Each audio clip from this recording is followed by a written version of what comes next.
set up every Wednesday. I'm excited to see how this grows for you, and I appreciate you having me on. I love the momentum that's building around Gamecock Nation right now, and I especially love what you continue to do, providing that daily content for everybody, man. Hopefully they're appreciating all your hard work you're putting in there. Yeah, things are abnormally good on Gamecock Twitter. For you too. I mean, they're there.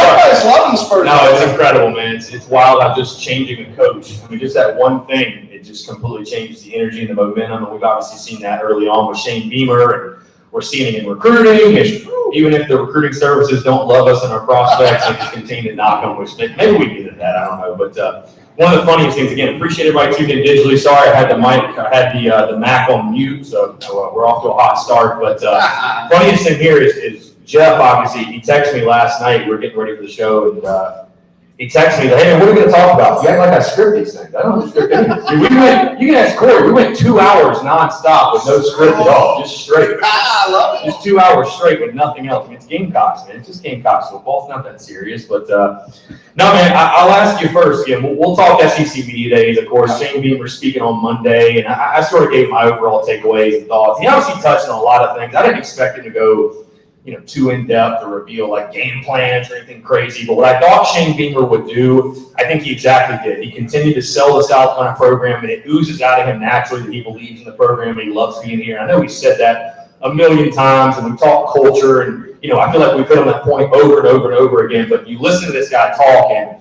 it's intoxicating, and it's hard not to get excited. I know right now what I appreciated about Shane was, I think at the end, he understands too. It's a process, right? It's going to be a multiple year thing. Of course, he's in it for the long haul. He understands what it's going to take to get us back to 2010 level, 11, 12, 13, all that stuff. But your overall takeaways from Shane Beamer, of course, again, I know we were all fired up on social media about just the overall energy and momentum, and certainly he kept that going. Was there anything other than that stood out to you, and overall just takeaways from his day at Hoover? Yeah, so I think the word that screams Shane Beamer to me is authenticity. At the end of the day, what we're building our program around here at South Carolina is the fact that what you see is what you get.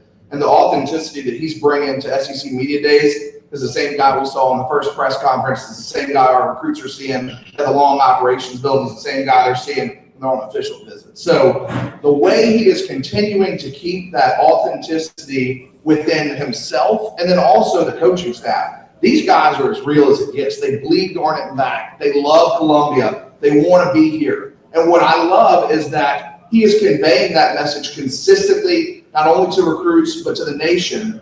And I think it was just the SEC Media Days was another big, bright, shining star for Shane Beamer as it starts to progress into what I would say is the honeymoon phase being over, and then the bright lights coming on September 4th. Yeah, because of course games aren't won in July. They're not won at SEC Media Days. But again, we harp on it and we talk about it over and over and over again. And for, I mentioned this many times, for other schools, maybe that wouldn't be the most important thing or even an important thing at all. But at South Carolina, it is, man, where it is a challenge. There's a real challenge. It's not the easiest place to win. You face real challenges in recruiting. You face very real challenges in history and tradition and lack thereof. But Shane Beamer's a guy, again, what better guy, again, we've talked about this for the past 7 months, but what better guy to bring in the building that says, there's anybody that's going to get you back to that, what you want to be, that level, Gamecock fans, we got a taste of it, we got a taste of it, now we want more. What better guy to get you back to that point than a guy who was literally in Atlanta, the only team that ever won. I think that's what I love the most, though. He has actually tasted it here at South Carolina. Yeah. He had a little piece of the cake, right? He had a little sliver of the pie. Now he wants the whole thing.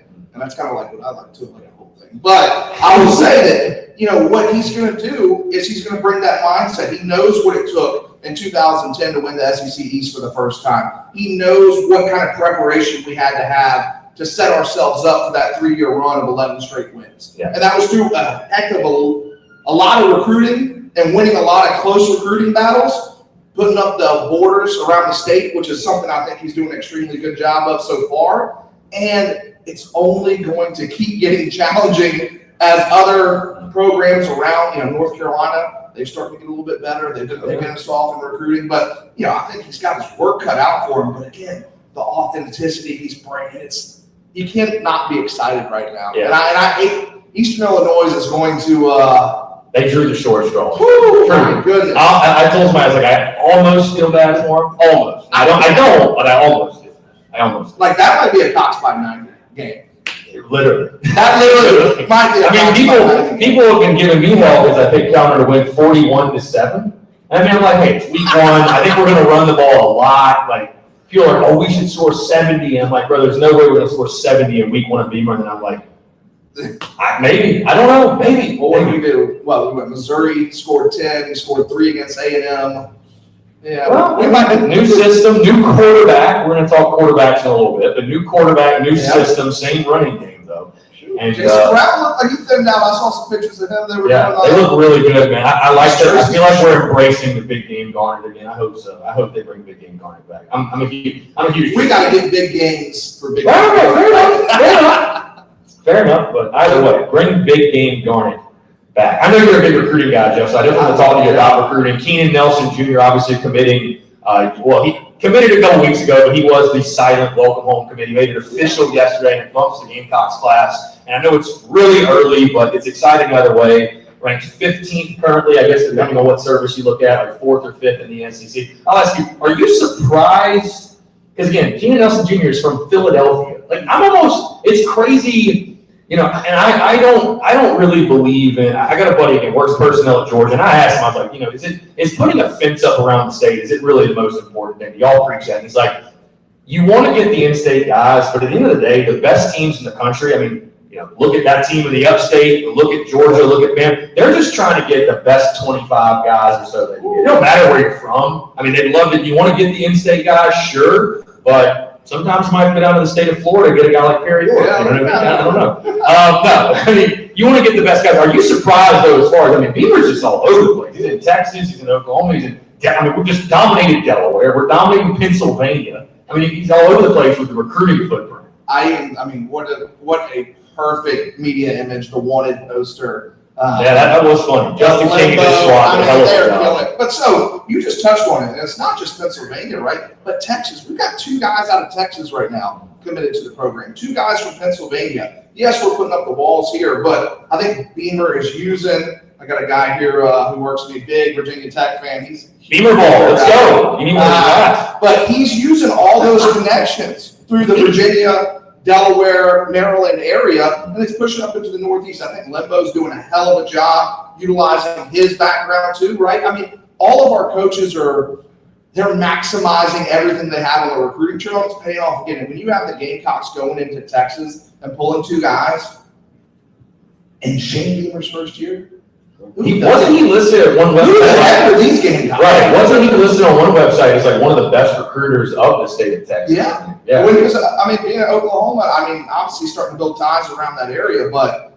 just the idea that people are believing in, again, we haven't even put out an offensive system with Satterfield. We don't even have our defensive scheme to show people outside of what Western Kentucky did with Clayton White. But yet on the recruiting trail, these guys, again, top 15 class right now, we've got a number of other guys, big-time guys still left that are trending the Cox way, So talking about Keenan Nelson, he got the cock drop, of course. That had to happen, right? You commit to the Gamecocks, you automatically get the cock drop. So I think I saw 247. He's out of the 247 now, of course, right?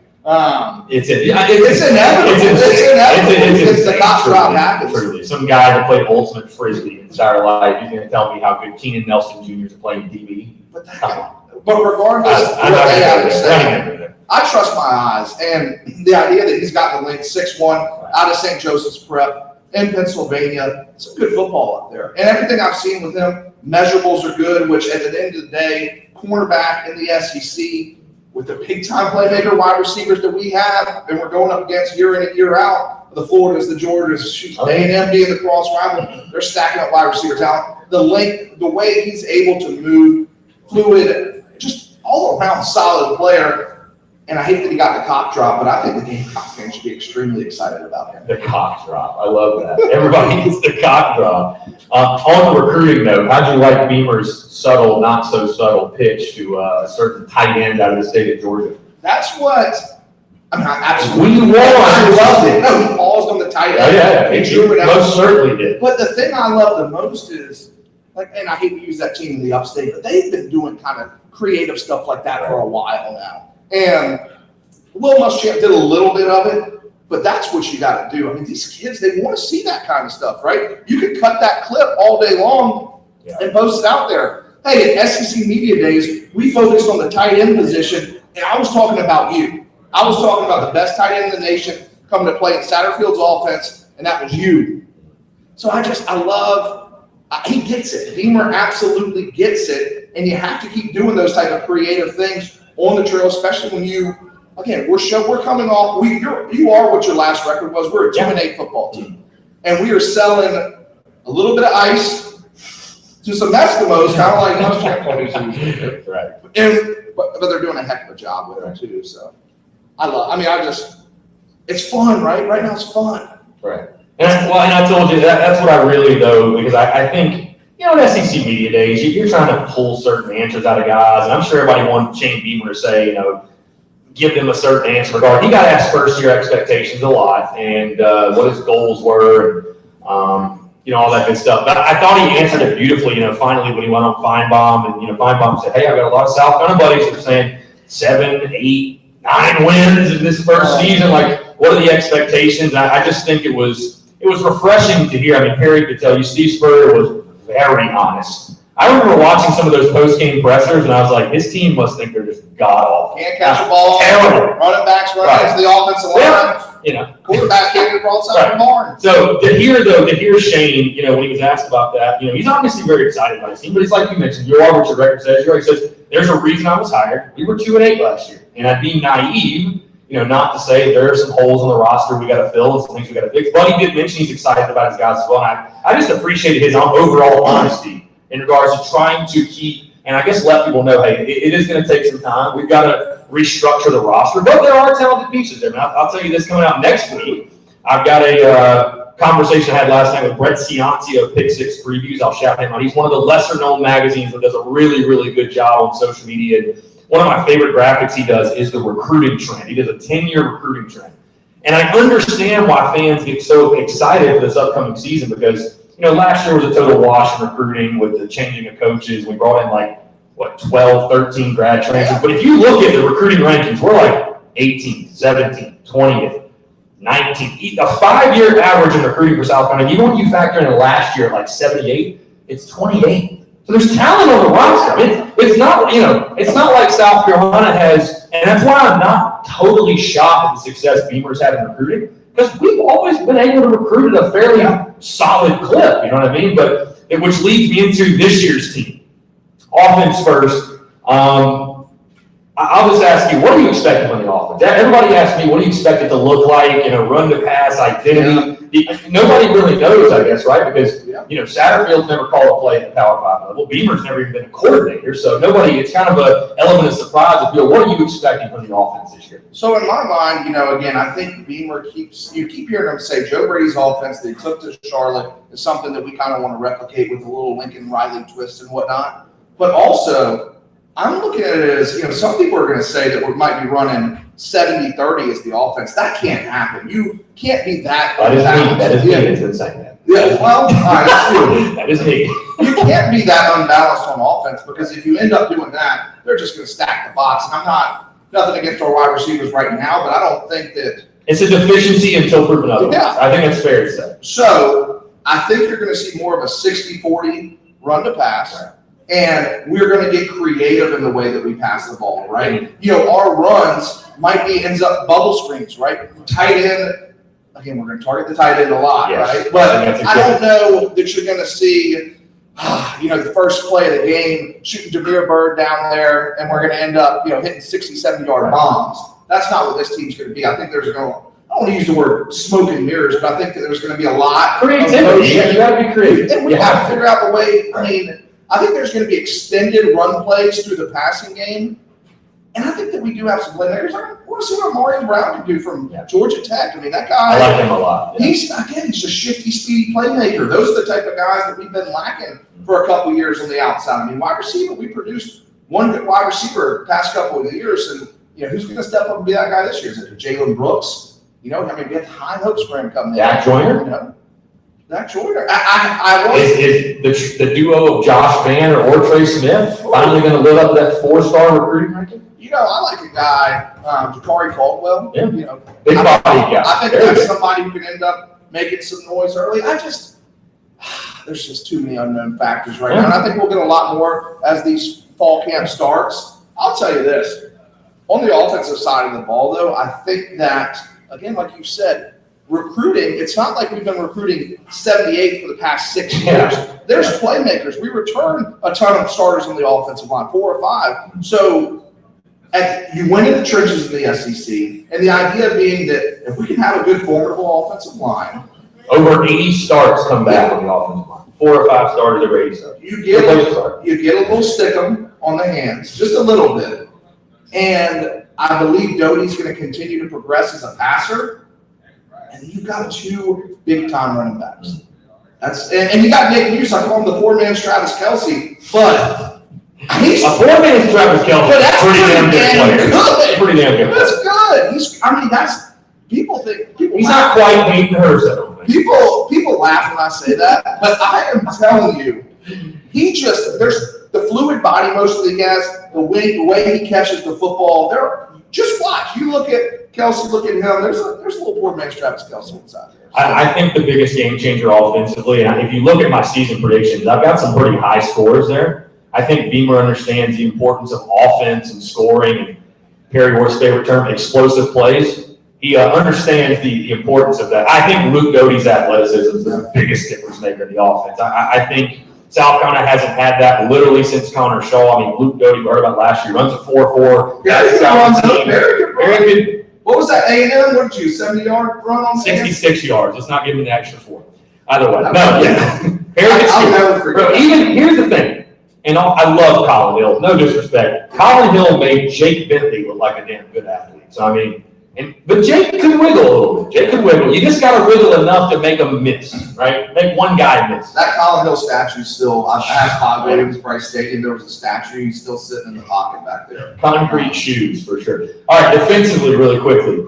Here's the funny thing about defense. You lose JC, you lose Izzy, John Dixon, Jamie. Everybody wants to talk about all the guys you lost. Oh, they're going to be terrible on defense. Even with that front set, they're going to be terrible. I look at this like, bro, there's no way you can be worse. Just none. Even if it's just a little bit better, there's too many very good athletes up front. And I think Shane Beamer and Torian Gray, they've done a magnificent job trying to plug that position as much as possible in the preseason with guys like Prunty and Tyrese Ross from Washington State, Marcellus Dial, JUCO, and some other guys. But I think the defense, I'm not saying it's going to be a strength or anything by any means. I think we're going to have to win with offense this year. But again, 36 points per game last year. 452 yards per game, I think. There's just no way in my mind, Jeff, you can be worse. None. You can't be worse because that Ole Miss defensive performance was probably one of the worst defensive performances. Like 700 yards, I think?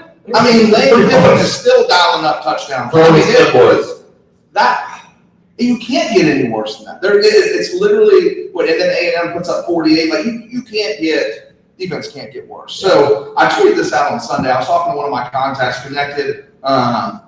There's an NFL team that has Strawn, our transfer from Georgia State, has him as a second-round grade right now.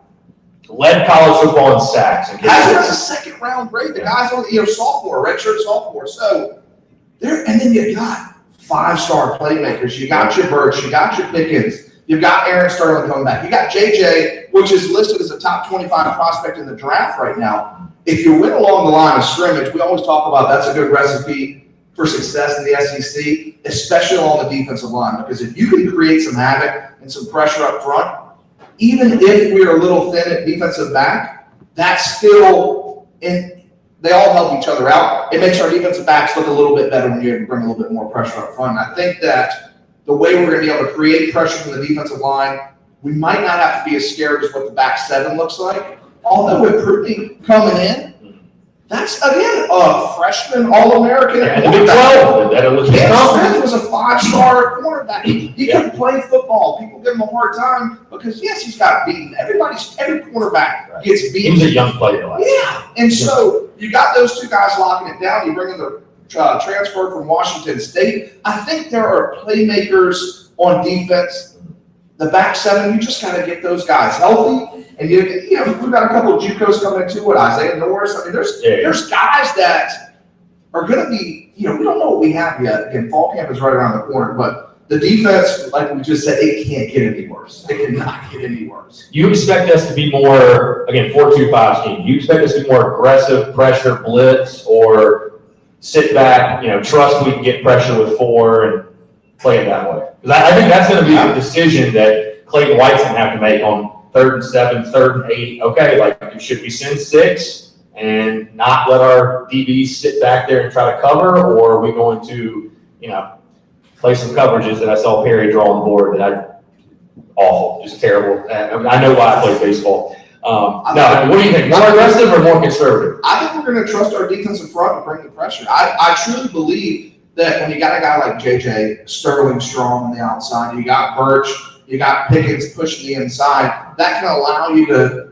rely on the defensive line to get that pressure. And then, yes, you're going to get creative and dial up blitzes. But I see it just from from a talent perspective, we'll rely on that defensive line to get our pressure. And then, use the word explosive plays. And it kind of made me sick thinking of Will Muschamp and his explosion.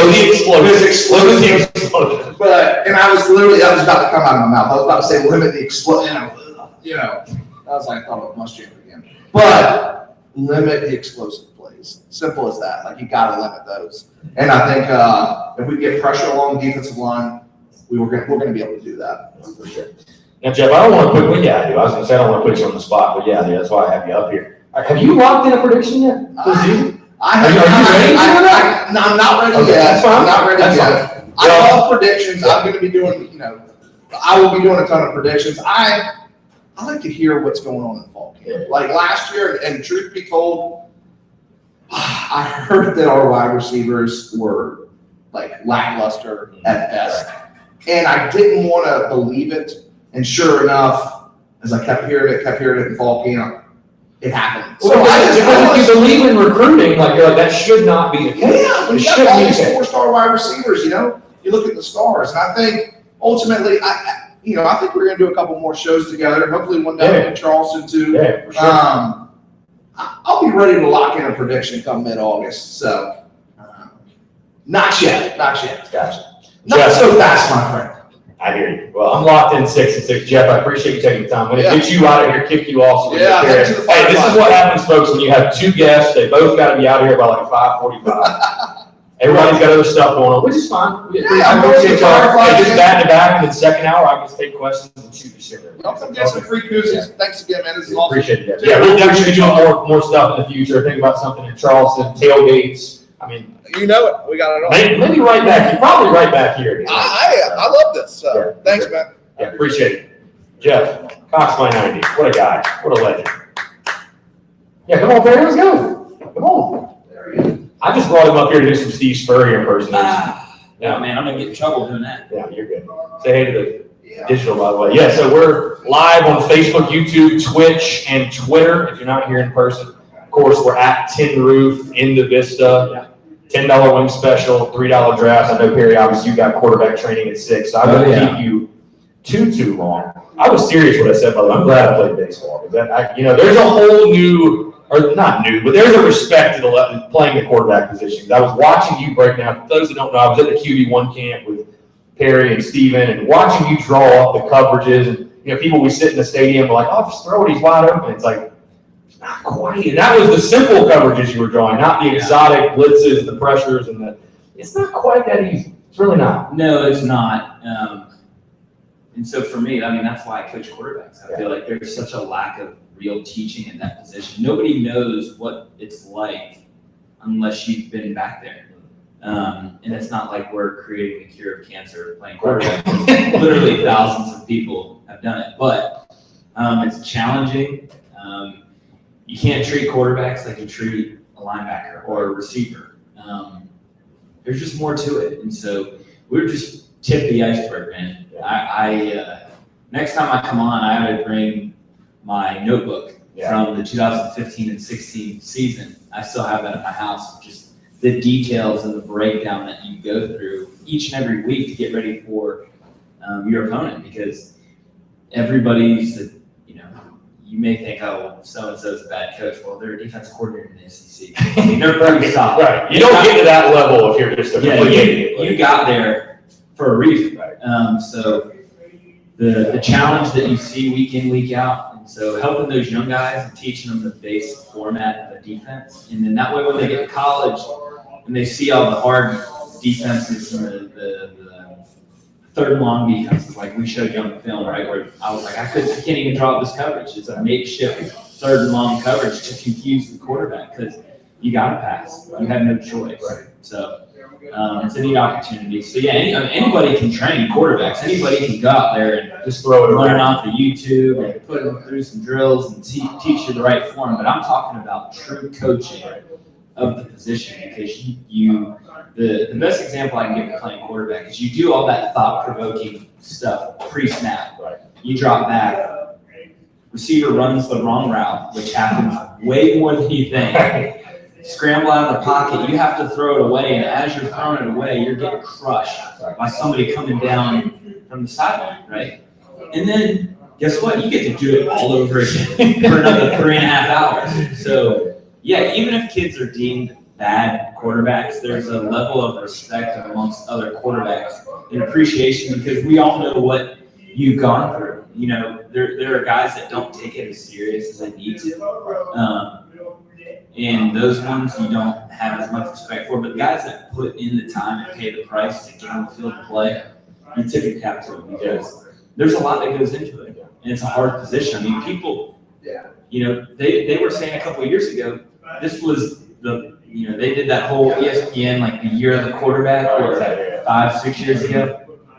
Hands down the hardest position in sports. I've played every sport, literally every sport, and the hardest thing to do in sports would be either hitting a baseball or being consistent hitting, maybe not driving, but hitting a golf ball. Right.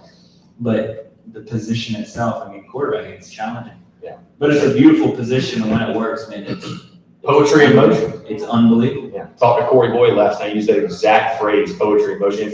Talk about the mutual respect of quarterbacks. And I was able to talk with Tommy Beecher like a month or so ago. Who can forget his debut starting when he threw 4 picks against NC State? But even he said, I forget the guy's name, but he said the starting QB at Mississippi State wrote him a letter and was like just saying, hey, man, it happens. Like, it's just like this. Like you said, it's the whole unique fraternity thing. Yeah, it is. And even when you play, there is, you know, the head coaches go and shake the other head coach's hand. After the game, the other quarterback goes and finds the other quarterback just because they know what it took to go into that game. Yeah. You know, I remember even after we played Clemson and Deshaun was playing for Clemson, I was the first person he came up to after the game to just say, hey, man, you know, good job today. You know, best of luck to you guys, kind of a thing. And you get to, you know, you have some cool conversations with some people and you just get to know them, connect with them on social media, and you know they'll comment on your stories of training guys every once in a while. You'll put up a video of you throwing, and they'll hit you up and be like, "Hey, still got it, man. Hope you're doing well," kind of stuff. So it's cool. It really is. Yeah, for sure. Now, one of the funniest things though, when I was at the QB1 camp, is when you were in there, I could tell every now and then you would say something and you would kind of like mumble under your breath, like things I guess Coach Spurrier probably used to say when you were watching film. And I'm not trying to get you in trouble, but I was thinking about this the other day. Was there anything that Coach Spurrier would do or say that just like annoyed you? Like just like you're like, Coach, I know. Like he just kept saying over and over again, or just things that. No, I mean that was not one specific thing, but that was what made it difficult. Was the constant badgering, reassurance of, hey man, you messed up on this. Right. Right. Like he never messed up before. Yeah, well, here's the thing though, is like he has, but what are you going to say to a guy that won the Heisman Trophy himself, has won a national title, he's coached a Heisman winner. Coached a Heisman, what are you going to be like, Coach, you're an idiot? Well, no. So you have a level of respect for him. So I always respected it. Now, did I like it? No, but I could at least respect it. So I took it. I didn't take it personally. Some kids I played with did. That's why they didn't work out. Fortunately, I had Can't have a lot of ego around Spurrier. No. You can't. You know, my dad was tough on us growing up, so I feel like it was my whole childhood was in preparation to play for Coach Spurrier, and then playing for Coach Spurrier was preparation for basically the rest of my life. You know, whether it was work or whatever. You know, what is somebody in the business world going to say to me that is going to get under my skin compared to what he would have said? I mean, he would point blank tell you that he didn't think you were good enough. He may have thought I'm the one who recruited you. but he would tell you that you weren't good. So it's like going into work, and your boss being like, yeah, you're just not any good at your job, and then him just get up and walk away. And how would that make you feel? Right. So you either take it personally, Yeah. or you say, you know what, I'm gonna prove him wrong. Right. And so he was a motivator in that aspect. Listen, nowadays people may not say that was a great motivation. That's not a great motivation tactic, but the dude was one of the best of all time. Well, it worked for him. No doubt. Well, what's crazy too is you look at Spurrier, you talk about all the Spurrier guys, and you're like, they were watching Spurrier call plays at what was the most recent expansion league or whatever? The AAF. Right, where he was coaching the AAF. They were like, he's calling the same plays he called at Same Carolina, at Florida. So I asked you, was his offensive system scheme, was it really that complex, or was it just he just was that good at like getting guys in the position? Well, yeah, the plays were. I mean, plays are plays. It's like studying for a test. You memorize it and you get over it. What made it fun was he knew how to dictate other defensive coordinators. He would do things for them to show their hand, and then that was when we would capitalize. If you know where the safeties are, it's over. Yeah, I mean that was the thing, is that he wanted to try his best to get the other team to tip their hand, whether it was one high or two high. Ultimately he wanted to get you in a cover 4 defense so you could throw it over your head. But then he also came up with other plays to throw it over the single high safety head. So he was a mastermind at that. It was awesome. I mean, the plays that we run at AC Florida, some of the passing plays I have taken from his offense and given to them to run at their will. And sure enough, we've hit a few for some big plays since I've been there, and it's been awesome. Yeah, for sure. Now I know we talked to Jeff about this, but of course we got to talk Beamer. And I know you got to go do your thing, whatever. But I don't know how much you were able to see, Monday his presser. But I'm sure you've seen like the highlights on social media and all that. Just your thoughts from him making the rounds, first ever SEC media days. I thought he handled himself really well. And again, like I said, I expected him to. He did what I expected, just continuing to sell the program and sell South Carolina and what they're building and their vision and all that. But I mean, I just feel like, Perry, you couldn't have asked for a better preseason. His first preseason, I don't know what more you could have asked for. No, not after going 2-8. Yeah. There's nothing he could have done better. I love seeing his energy. I mean, you guys mentioned it a bit ago. I mean, he's the same guy that he was in December, that he is now, saying the same things. Yeah. It's almost like giddy is the right word. Mm-hmm. It's like giddy talking about it. They have an incredible staff, literally incredible staff. I'm close with Eric Henry, and been on his podcast before he joined the staff, and he's gotten to know him really well. And so when I went to a little 7-on-7 tournament they had for high school teams, and just talking with Coach Henry and the messages that he's relaying to me that some of these recruits' parents are saying. I've been to Ohio State, I've been to Michigan, I've been to Texas, I've been to Clemson, I've been to Alabama. And right now my son is leaning towards Carolina as number 1 because they walk in, they immediately feel that they're a part of the family. It's very similar to what Clemson's done. And that was like, you go up there and you kind of feel like you're at home. It's just the culture that they built. So they're trying to replicate that in their own way. That will bring in good players, and then ultimately now they're doing all the right things. Now you got to go win. And I'm not saying you need to go win 10 games this year, but you got to, like we talked about a month ago, you got to progress. You got to one game at a time. You got to get better from game 1 to game 6 to game 12. You do that. Now recruits will buy into a vision. You want to see us progressively get better from week to week and go 7-5. Watch what happens to the recruiting class for next year.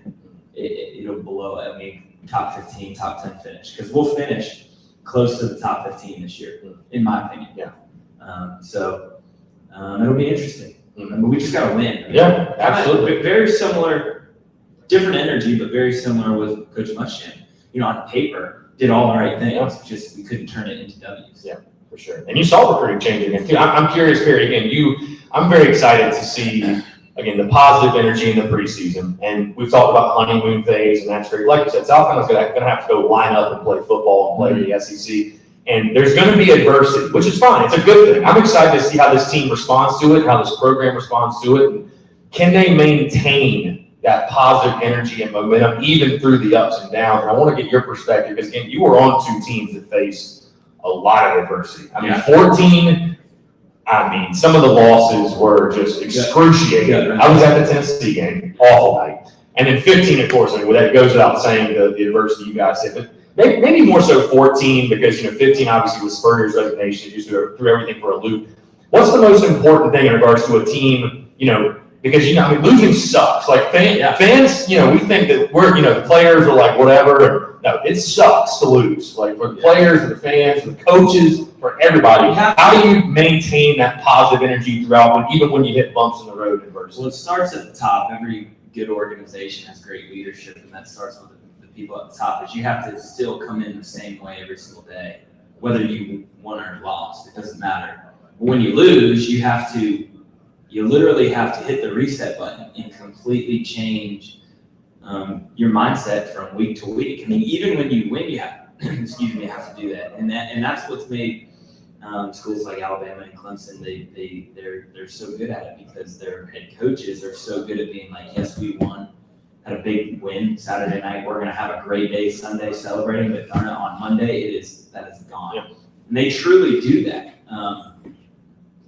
I don't think that we did a great job of that. One loss turns into 2 losses, which turns into 4, and that's kind of how it snowballs downhill. So breaking that down and saying like, hey, yes, we didn't win, but here are the positives. Let's learn from the mistakes, but here are the positives that we did. And we're a few plays, a few things away from winning, and you'll be shocked. And I talked about this last time. I cannot underestimate the importance of confidence. And it starts right between your ears. Right. And it starts by positive reinforcement from your coaching staff. If you do that, that will build confidence. When you play confident, you're going to play freer. You're going to play better. You're going to play better than what you might think you're capable of. And that's going to lead to wins. That's going to lead to those 2 or 3 plays that you just find a way to win games. So we have to learn to win games. It goes by starting on the road at ECU. Not to start the year, but for real tests. Right. You got to go there and win. I mean, that's a good team. That place is going to be packed and rocking because they want to come in and upset. Coming off COVID, too. Everybody's going to be fired up. First time Southland has gone to Greenville since, I think, 1997. Oh, it's going to be an unbelievable atmosphere. So you got to lock in and get ready to win because you win that. You 2-0, get ready for Georgia. And, there'll be a lot of buzz and momentum. Let the chips fall where they might. Right. We beat them in Athens a couple years ago, and we were not very good that year. For sure. Perry, I know you got to get out of here. Last thing before I let you go, though, again, I got to ask you again about Luke Doty. You played the position. You know exactly what he's going through. And I know we talk a lot when you came on the show, but I just think it's fascinating in getting your perspective. Thing you're most excited to see from him. Again, for me, it's the athleticism. I think just finally having a guy, but I think it's no disrespect to your speed or anybody else's, but Luke's just an undeniable athlete. He's a true athlete playing the position, but again, his throwing ability gets slept on a little bit. But what you're most excited to see? He's definitely the most explosive athlete we've had at quarterback since Connor. Right. Lorenzo was as well, but as the overall quarterback, I'll go with Luke on that. Right. People do sleep on his arm talent. It's not elite, but he's pretty solid. I don't like people already forming opinions about him yet because he was thrown into an absolute dumpster fire. And that's the honest to God truth. The end of last season was one of the worst endings to a season I've ever seen. Not at South Carolina. You took 45 guys to Kentucky. In athletics of all time. It was horrible. It was disheartening to even. I've still yet to even look. I don't even know what the score was when we played Kentucky. Right? Well, granted, we had a game that night. Florida was playing for a state title, won that thing. But humble brag. but it was terrible. And so you got a young kid thrown out to the wolves like that. Give him time. Give him a whole offseason as the guy to develop. And here's the thing: he's going to be technically a freshman. Right.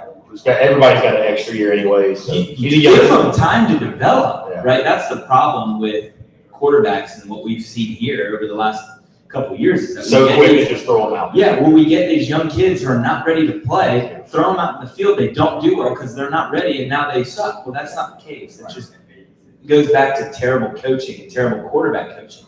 Poor quarterback development. That's not how you develop quarterbacks.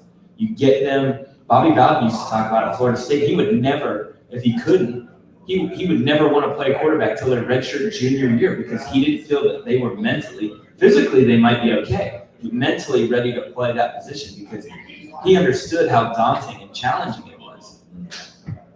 You got to bring kids along. Now Luke doesn't have you can't afford that because he's the best athlete we have. We got to play him because behind him we have a bunch of other unproven young players. I know Jason's coming from he's a transfer, but he's also unproven. We don't know how he's going to respond, get popped in the mouth by some of these defensive linemen that he's about to face. I mean, at the schools that he was playing, I mean, a lot of times he was one of the bigger guys out on the field. He's a big kid, but so there's a lot that goes into it. But I'm excited for Luke. I think the fans need to be patient, and then again with Luke, get better each week, and that should be his goal. Personal goal is each week do something better than you did the week before. Maybe more efficient with the ball, better command of the offense, better leadership by firing people up in the huddle. I don't know what it is, but set a goal to get better at something each and every week. And you look up at the end of the season, you look up at the end of next season and see where you're at. Instead of like, oh, you didn't play well versus here, you're out, next guy up. That's not how you play quarterback. You can do that with a receiver or a running back, but not quarterback. Yeah, you're not going to have any success with musical chairs. Well, Perry, I appreciate you taking the time. I know you got to go. It's always a pleasure. We'll definitely do it again soon. Yeah. Again, he's former Gamecocks quarterback Perry Orth going to go train some young gyrators. Well, Owen Field probably, right? Banfield. Ben, even better. Even better. I need to go out there. I've never been out there. Very nice. We're going to shift here. So, this is good. This is a good setup.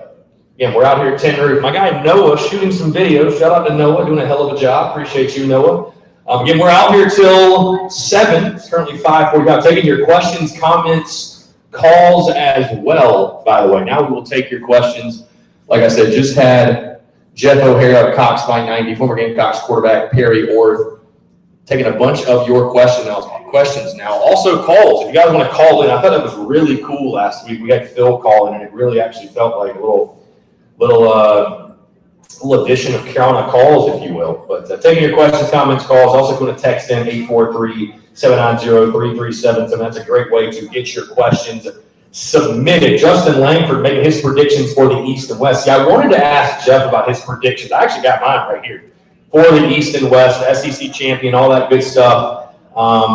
But he wasn't ready to make his South kind of predictions, so I wasn't going to put him on the spot about East-West champion, all that good stuff. In case you guys are wondering, I have for the East, I've got Georgia winning the SEC East, followed by Florida at 9-3. I've also got Georgia going 12-0, by the way. I think they spanked Clemson week 1. I've got Florida 9-3. I've got Kentucky in 3rd at 8-4. Mizzou in 4th at 8-4. South Carolina in 5th at 6-6. Tennessee in 6th at 5-7, and then Vanderbilt at the bottom at 1-11. In the West, we got Bama going undefeated, 12-0. Arkansas at 6-6, or excuse me, not in 2nd. Ole Miss finishing in 2nd at 8-4. LSU finishing in 3rd at 8-4. Arkansas finishing, or excuse me, A&M finishing in 6th. I'm all jumbled up here. This is the wrong paper. A&M finishing 2nd, 11-1. Ole Miss in 3rd at 8-4. LSU in 4th at 8-4. Arkansas in 5th at 6-6. Auburn in 6th at 5-7, and in the 7th, Mississippi State going 4-8. I've got Georgia winning the SEC title over Alabama. I think Georgia's going to win the national championship. I think I talked about this last week, and I hope I'm wrong. I think it's Georgia's year. I just really do. With the quarterback, with JT Daniels, I think Kirby Smart is finally going modern on the offensive side of the ball, which you have to do in this day and age. And they're just loaded. I mean, Georgia's loaded at every position. I hope we beat them week 3. I hope they're not as good as I'm saying. I do hope they smack Clemson week 1. I do hope that happens, but I don't know, man. I just think it's Georgia's year. I don't know. Maybe hopefully I'm jinxing the hell out of them because they've been saying every year's Georgia's year since 1980, I guess. So hopefully I'm jinxing them. Hopefully I'm wrong. But I think that Georgia team, man, top to bottom, every position. I don't know what their weakness is. They're loaded. Even losing George Pickens at wide receiver to an ACL, I think they're loaded. I think they're absolutely loaded. Justin Langford says he's got. I know he did not say a South Carolina in the East. I'm not even going to read that. Jordan Dre, what's the deal with Xavier Legette? Is he healthy? Yeah, Legette's a guy that's definitely healthy. I think he's going to factor in regards to the wide receiver position. I mean, I actually picked Legette last year. I went on a limb and said he was going to be the breakout player and have some crazy big year and all that. And, just couldn't catch the football. So, Justin Stepp is the guy, in my opinion, that has the greatest opportunity to make an impact in year one when it comes to the assistant coaches. He and Tori and Gray, of course, but I think Stepp, because I think there's real talent in that wide receiver room, and it's all about just flipping that room and getting some production. It's a room that has a lot of bodies, has a lot of guys, and you go down the list of, now Amari and Brown and Jalen Brooks, Dak Joyner, Josh Vann, Ortre Smith, Xavier Legette, Rico Powers, Jakari Caldwell. There's a ton of guys in there, but you got to find some dudes. You got to find some guys that can produce consistently, can be a threat stretching the ball down the field. And you heard Perry talk about Luke Doty and what he's got to do at the quarterback position. Well, he needs some help. He's got some guys that can catch the football. So if he hits you in the hands, he hits you in the chest, you better catch it. So you're going to have the run game, no question. You're going to have that. I think Southland's going to be able to lean on that with 4 or 5 starters back in the offensive line. But, your receivers have got to step up. I think the tight ends will be a big part of the passing game with Nick Muse and E.J. Jenkins and those guys as well. But your wide receivers have got to step up. They've got to step up and be a difference maker. And I think for the Gamecocks to get to a bowl game this year, they're going to have, and it goes without saying, a much better season than they did in 2020 for sure. Again, 843-790-3377. So we got the questions rolling in here. County Titan makes the point. Muschamp did not leave the cupboard empty. Still a lot of talent. I think the only guaranteed losses are Georgia, Clemson, and Texas A&M. Yeah, I think that's actually accurate. I would go Florida as a toss-up. I did mention them as a toss-up. Again, I knew last week I went over my picks and wins, toss-ups, and losses and all that good stuff. But I think Florida actually is a toss-up at home. I think it's the best chance for a possible upset at Willie B. You played them close. You played them really close. Florida loses a lot. So, I look at them a lot like LSU this year in regards to how LSU fell off last year after losing just generational talent. Listen, I don't think Florida's going to fall off quite that much. I've got them going 9-3 overall, 5-3 in the SEC. But you lose guys like Kyle Trask, Kyle Pitts, Trayvon Grimes, the guys they lost, and they were terrible defensively last year. They were awful. They were damn near as bad as South Carolina.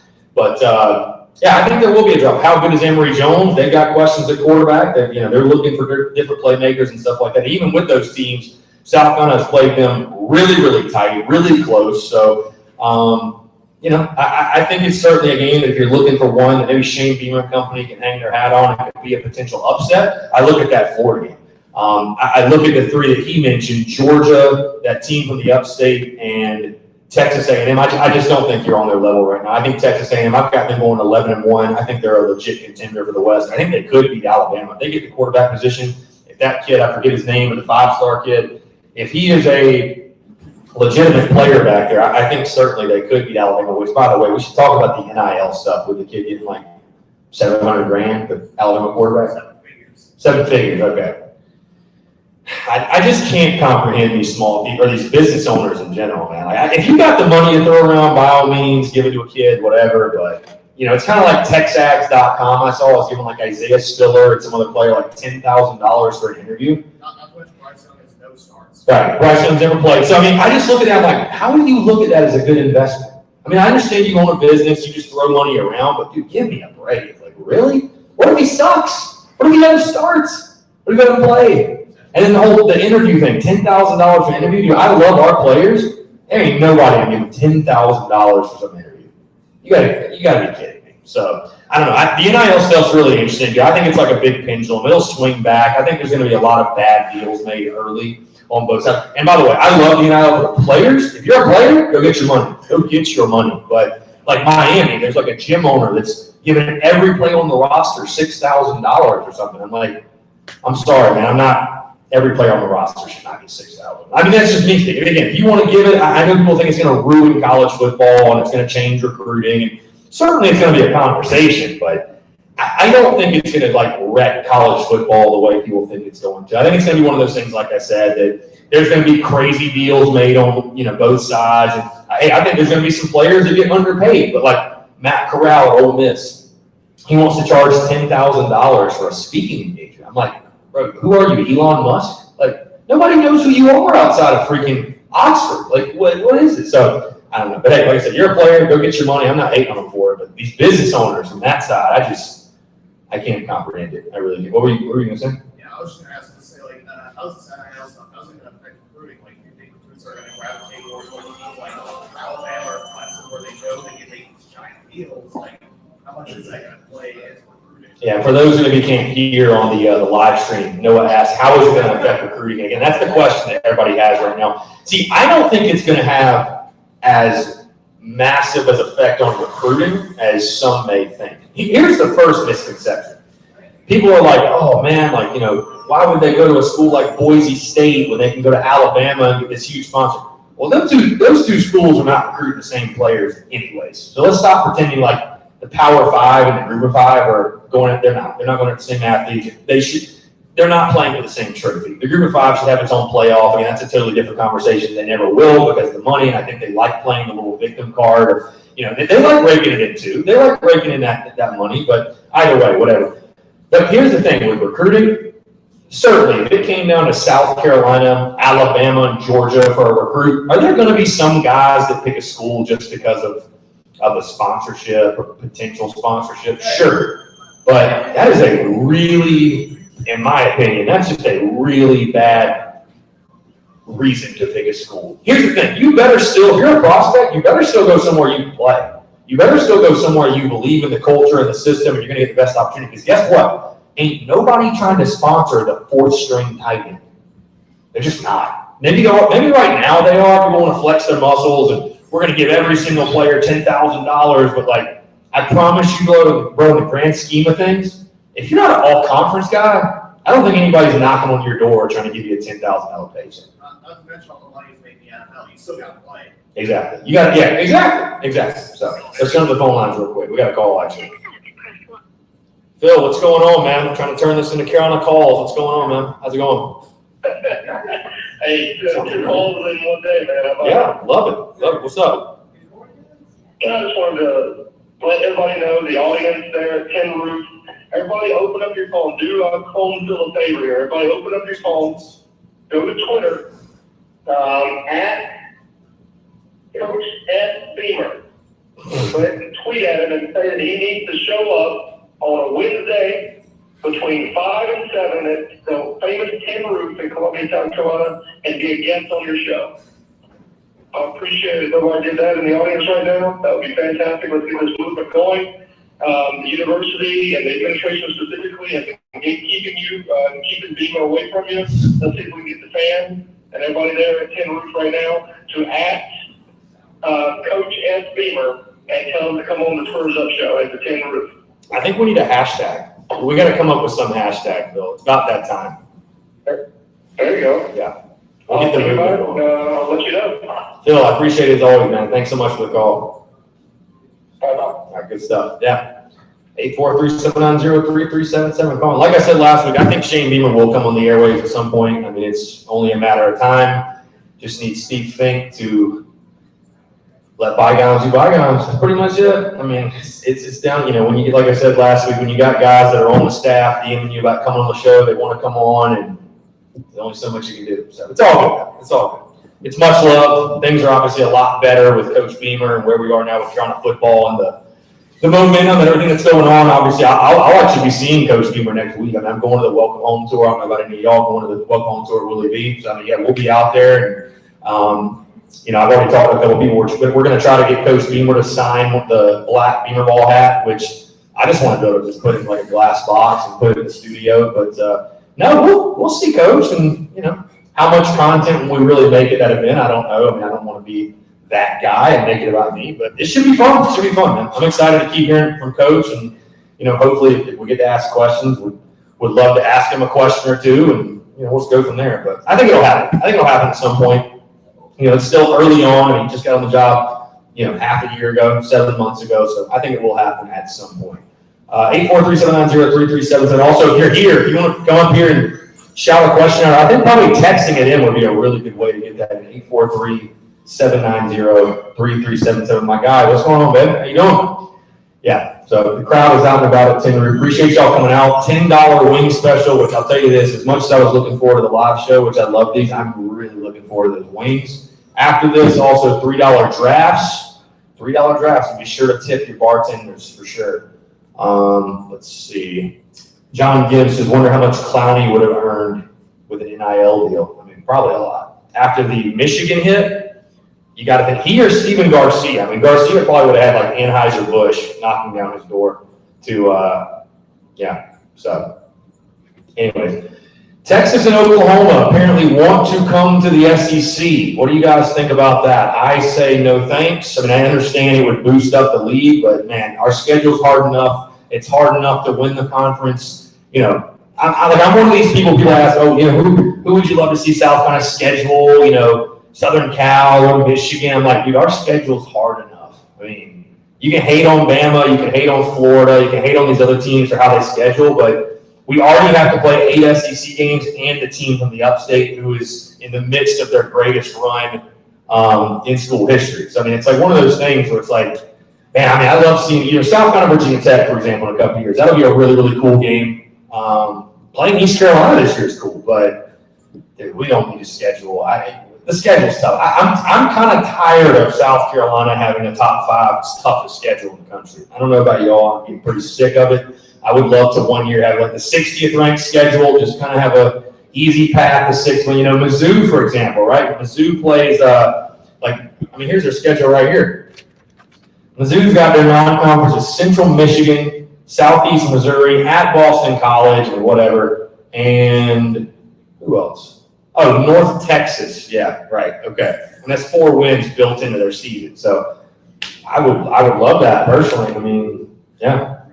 So, I mean, Florida's got Florida Atlantic at USF, Samford, and FSU, who's hot garbage right now. So, I mean, yeah, I'm good on the crazy matchups. And at some point, I'd love to see, like I said, I think South Carolina, Virginia Tech in a couple of years in Atlanta will be a really, really fun game for obvious reasons.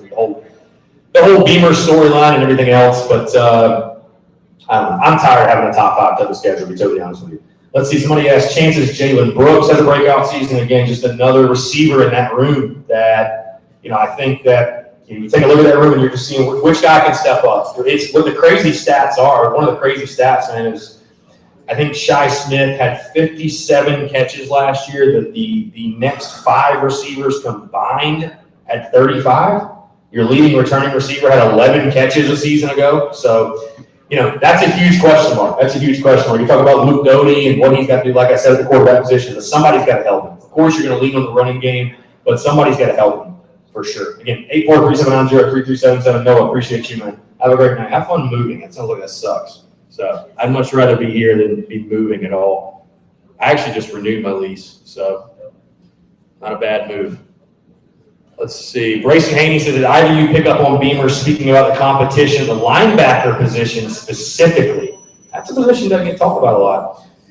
Brought up Sherrod Green, has the experience, the battling for the job. Yeah, I mean, it's weird. We're not exactly linebacker U. I don't feel like we've had elite linebackers since. I mean, Sky Moore was certainly an elite player, but as the overall unit, probably since Eric Norwood, Jasper Brinkley days, I mean, it's been quite a while. So, Debo Williams, I think he's the wild card in the middle, the transfer from Delaware, and what can he do for you this year? I mean, I like his game overall, but I speak about Debo the same way I speak about Jason Brown and E.J. Jenkins and those other guys. There's going to be a transition. It's Delaware is not the SEC, right? St. Francis is not the SEC either. So what is the transition like for those guys?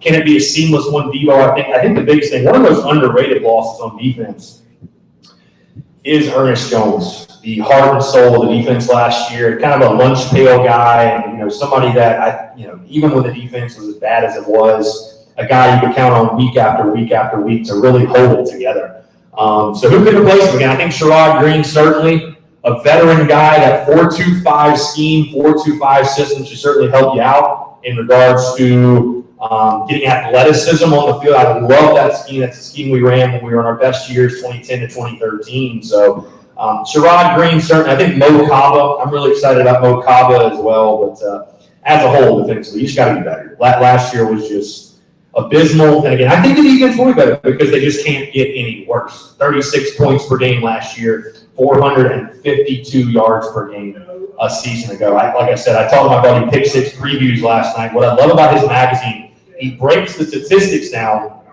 He'll have the averages, the national rank, and then he has a color-coding system. So if you're green or dark green, you're elite, you're one of the best in the country. If you're yellow, of course, you're in the middle. And if you're red or you're dark red, you're at the bottom. There was a lot of red There's a lot. I think every box except one was dark red. There's like 20 boxes when it came to defense. So, yeah, I mean, it was bad. It was bad. We all know. I mean, you guys already know. That's the whole reason. I think that's one of the biggest reasons why there was a change and just not seeing production on that side of the ball. We've hit the second hour, 6:01. Again, appreciate everybody coming out to Tin Roof. We've got a little crowd forming here. Again, $10 wing special. Cannot wait to try the wings. I've actually never had Tin Roof's wings before. So, I guess we're going to find out tonight just how good they are. But no, I can't wait. Heard good things. $3 drafts as well. So hot wings, cold beer, talking Gamecocks. We've got some koozies up here too. If you guys want some, my good buddy Jeff O'Hare, Cox by 90, he dropped those off. And we'll have, in a couple of weeks, we will have some Beamer Ball and Welcome Home koozies, which we've got on our store right now. We're also going to have some TSUS koozies. I'm just getting those. You guys will be surprised how long it takes to get koozies made. We're also going to have TSUS stickers. All that good stuff. I mean, it's only July the 21st. I was planning on having that stuff ready for football season, and then you get asked to do the Tin Roof stuff kind of last second. So we're getting that in. We ordered it right now. It just takes a couple of weeks to get that produced and the production and all that good stuff, all that fun stuff behind the scenes. John Gibbs says we're going to mess with conferences and switch teams from one to another to balance out strength of conference. No additions, no super conferences. Again, Texas and Oklahoma, that's a very weird. I can understand like the SEC money, the exposure of being in the SEC. I don't know. Like Texas has their own network. Like why? I don't know. I don't think it'll happen. I don't see it. I really don't. I mean, would it be a money-making venture for the SEC? But they don't need money. I mean, come on. It's not something the SEC needs to do. And again, I know people. I had somebody tweet at me like, "Did somebody hack your account? Like, why would you say we don't want to do that?" Again, do you not feel like the road to Atlanta? It is already tough enough. It is, right? It is. The schedule's hard enough. I don't need to add Texas or Oklahoma. I really don't. As crazy as it sounds, I'd rather add that team from the upstate to the SEC so we can just all learn once and for all what their path would be like to the playoff. Make that a conference game. Let's put even bigger stakes on it. Why not? Most people on social media, I think, do agree with me, though. See, Ryan's South kind of schedule is already tough. Why would you want to make it tougher? I mean, when I'm thinking about, and hey, that's why you can have your own opinion about the playoff system and getting 4 in, getting 8 in, getting 12. You know why I like 12? Gives South Carolina a better chance to get in. So I'm cool with it. Hey, all that matters is whatever. Get to the playoff. Get to the playoff. For sure. So we'd love to see that in Shane Beamer, obviously. 843-790-3377, guys. Again, if you really do want to just walk up and ask a question, you're more than welcome to. But I'd say texting that number would be a great idea. Don't have to get up from the comfort of your seats. Again, we have questions just rolling in here. Facebook, YouTube, Twitter, Twitch. We're all over this thing. Let's see. Phil, second daily weather report for New Hampshire, 79 degrees and partly cloudy. Again, we do the Daily Crow Monday through Friday, noon to 1, which very soon, by the way, will be expanding noon to 2 every single day, which is going to be awesome. Taking questions, comments, calls, all that good stuff. But we have like an inside joke. Phil just randomly, for whatever reason, gives the weather update every single day of how the weather is in New Hampshire. Phil, a Gamecock alum, I think he'll have to tell me, class of 06, 07. I think he said Blake Mitchell was like his neighbor or something. I don't know. Either way. Seth Quarles says, what do you think about the wide receivers this year? Yeah, I mean, listen, we talked to Jeff O'Hare, Cox by 90 about it. I've talked a lot about it. Tomorrow's podcast is actually breaking down the offense in depth, top storylines, all that good stuff. In a couple of weeks, we'll start with position unit previews, full breakdowns of every single position unit. I'm going to dive into nitty gritty with all these position units, all that good stuff. And, it's kind of funny. He left, and I was talking to Noah about this, and I really do appreciate the people who came up to me all throughout baseball season and said, "Oh, your content's so great. It's gotten better and all that." It has, right? I appreciate it. The content is sharpened. We've gotten much better with graphics and the way we produce content and video and all that good stuff. But one of the reasons the content got better is because the subject matter got better. Let's just call it what it is. It did. When you're winning, when you have a program, a team like the baseball team was, they weren't even really elite. They were just competitive. They were fun to watch. They were good to an extent. I think we had a really good team this year. And again, I've talked about it over and over and over again, but I think we had a really good team. So when the subject matter improves, the content's going to improve.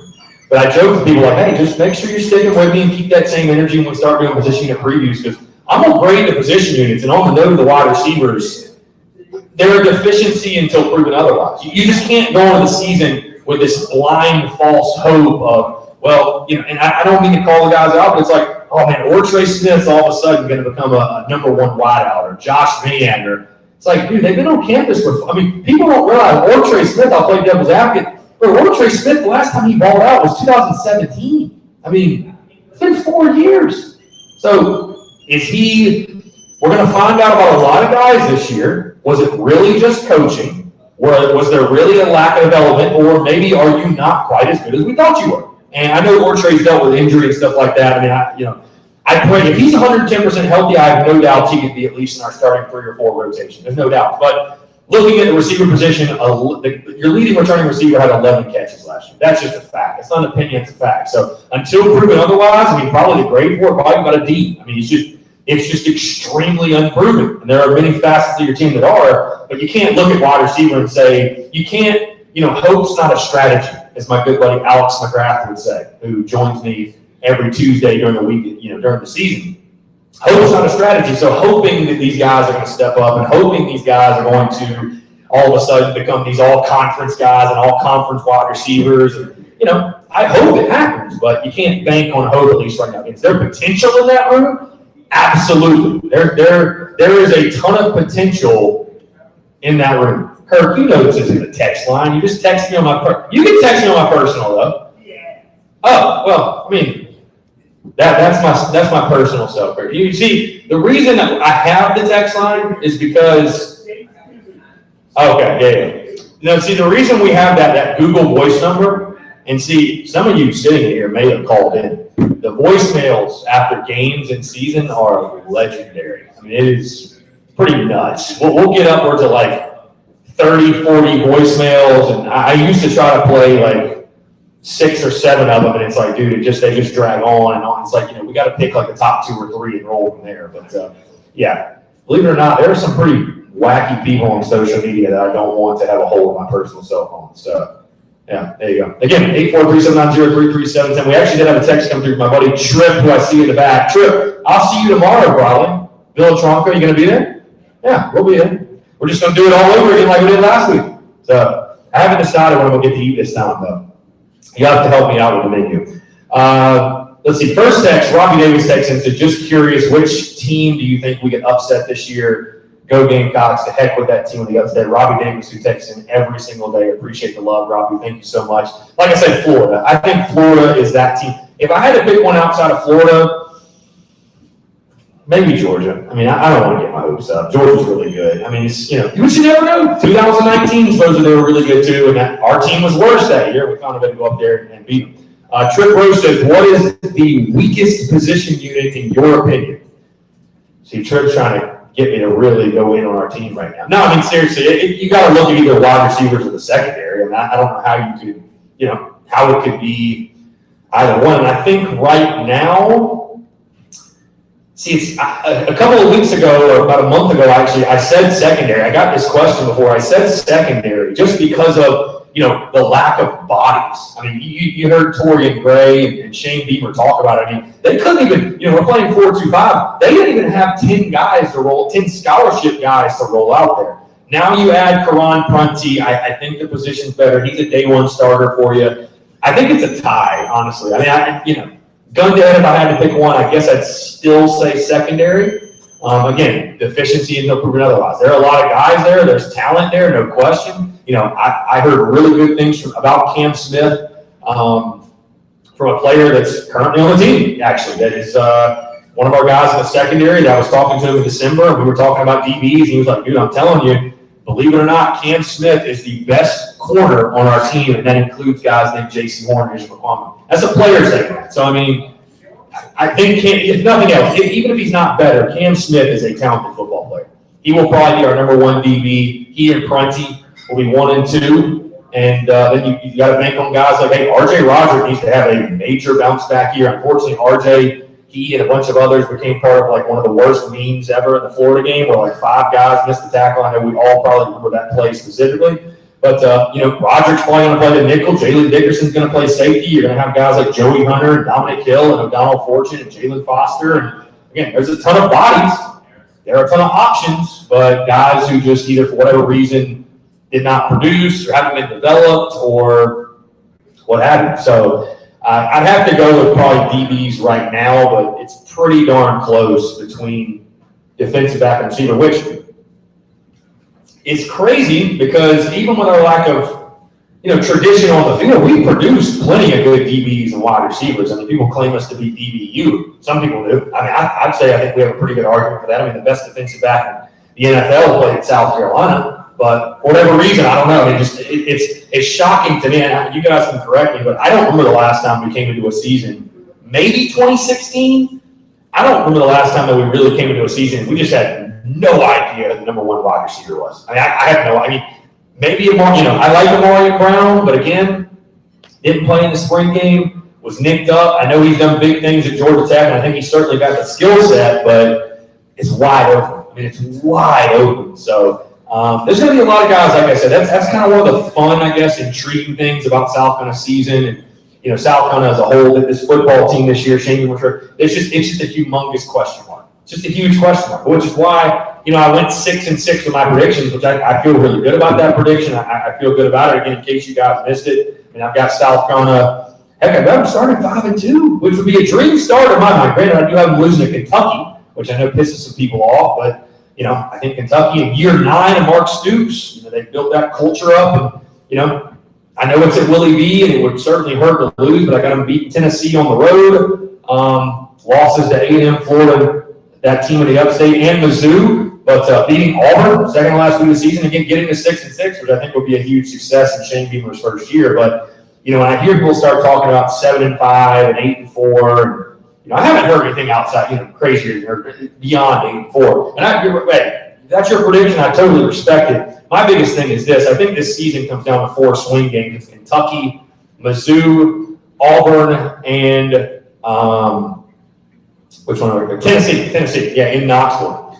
Those 4 swing games are going to be the difference, I feel. And to pick this team to go better than 2-2 in those swing games, I think is just a little aggressive. I think it's aggressive. I think there are going to be – listen, there's going to be moments, I think, this season where this team flashes. And this is Carolina football, right? So even my predictions, I look at it, I'm like, no, this is Carolina football. We're going to do something crazy. We'll probably lose to East Carolina week 2. We're going to beat Florida. That's just how our seasons normally go. Nothing makes sense. But in all seriousness, I mean, I think there's going to be moments this team this year. I think they're going to flash, and we're going to be like, we're going to see promise for the future.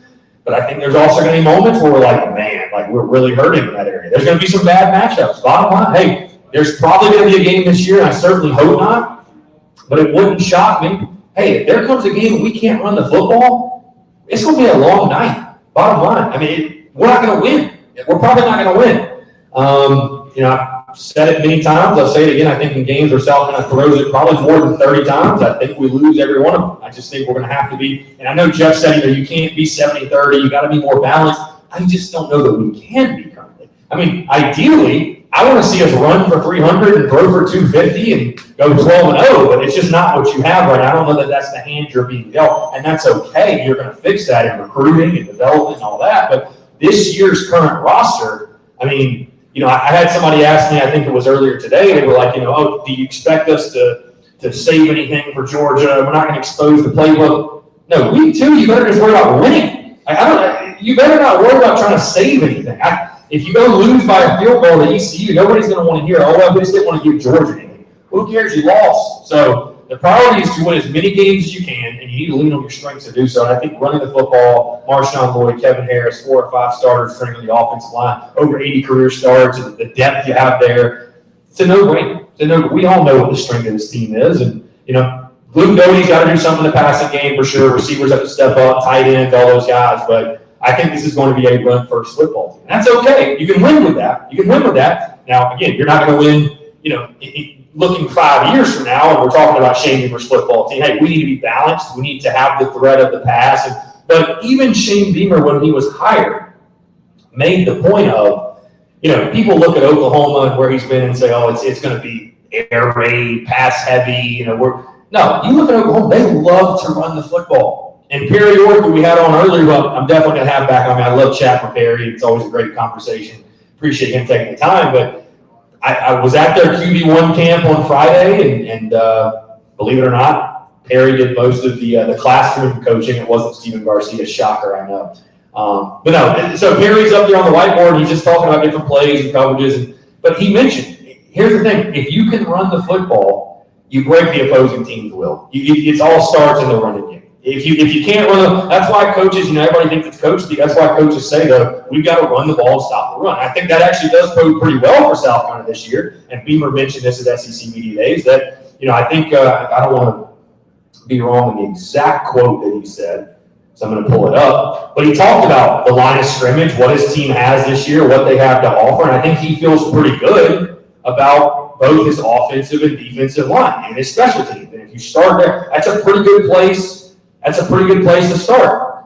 I'm trying to pull up the quotes again. I don't want to paraphrase this. I want to, let's see. Here we go. He said, quote, "My dad used to always say in coaching, if you're good on the line of scrimmage and you're good in the kicking game, you've got a chance to be successful. I feel that we certainly are." So, that's a great place to start for South Carolina. And I think that does bode well for getting to a bowl game and getting to 6 wins. Again, you're not, I would much rather us have questions at wide receiver than questions at offensive line. Because if you don't have an offensive line, forget it. Doesn't matter how good your quarterback is. We could have Kevin Harris. But hey, Kevin Harris wouldn't have ran for 15 touchdowns if our O-line wasn't pretty solid and opened some holes for him. So, I feel good about the O-line. Obviously, the D-line speaks for itself with J.J. Barry and Aaron Sterling and Brad Johnson and Zach Pickens and Jordan Birch and Tonka Hemingway and Rick Sandage. You just keep going. We got dudes. We have some dudes for sure. I'm hoping to see a guy like Rick Sandage make a jump, who was a 4-star prospect out of Concord, North Carolina, and a guy that I feel like sort of got lost in the shuffle, maybe lack of development, whatever it might have been. Jordan Birch, obviously, right here down the road at Hammond High School, a guy that I think he's going to blow up this year. I think Birch's going to have an incredible year, but, talking to, people around Gamecock football that know Jordan Birch pretty well, they don't think he was really utilized correctly last year. I'll be excited to see how they use him. Zach Pickens, obviously, again, I was a 4-5 grade with T.L. Hanna, right? The other Yellow Jackets at North Augusta, that represent for NA. But I think what T.L. Hanna he went to, and he was obviously a huge player, and there's a reason everybody in the country wanted him.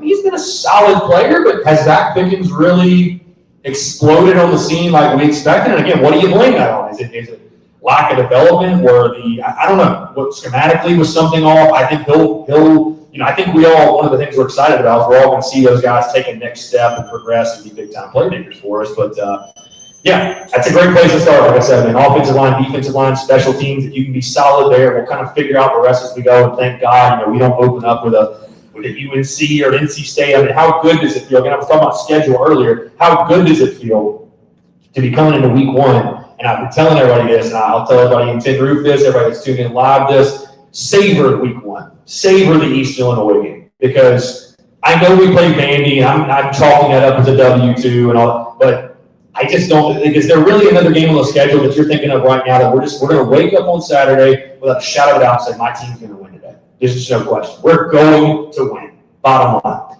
And I've even had people tweet at me like, well, you haven't been watching the South Carolina football long. And I'm like, dude, if we lose to Eastern Illinois, I don't know what I'll do. I don't know. I have no idea. So we're probably going to be like 31-point favorites. Really, take it in and enjoy it. It's a great way to start the season.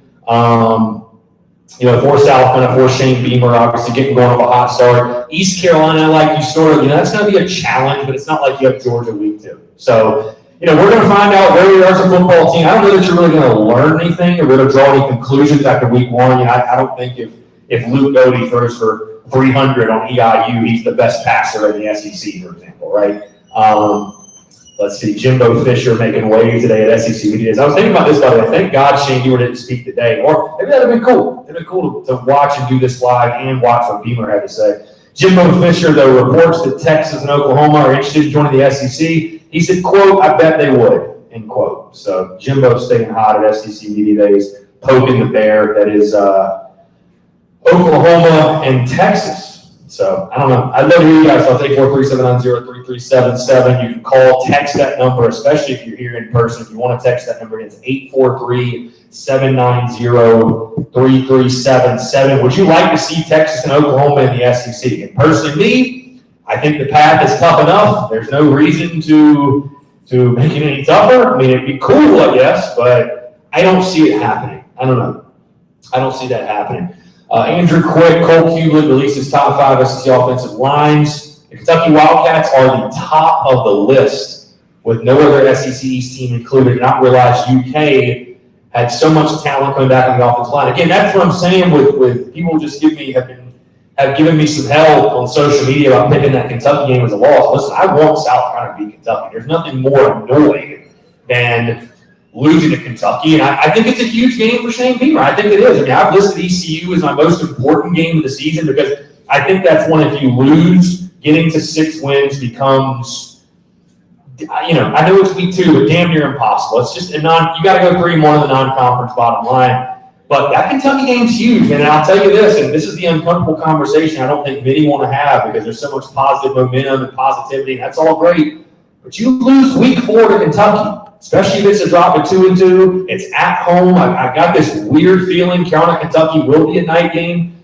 You lose to Kentucky, and it's not. It wouldn't be fair of people to do this, but you just know how people are, especially on social media. How much of the fan base is going to say, "Oh, here we go again. Oh, can't beat Kentucky.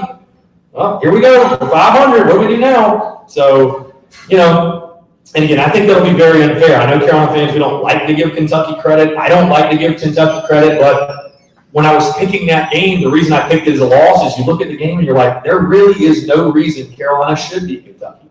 Outside of it being at home, and the fan base will be rabid. Obviously, Willie B will be jumping, but you're talking about a South Carolina program with a first-year head coach, 2 coordinators who have never called a play at the Power 5 level, questions at quarterback, questions at receiver, an O-line that, as much as I like them in the run game, they couldn't pass pro worth a damn last year, a defense that was miserable last year. Yeah, they got talent up front, but the secondary is just a massive question mark. They're okay at linebacker, but nothing special.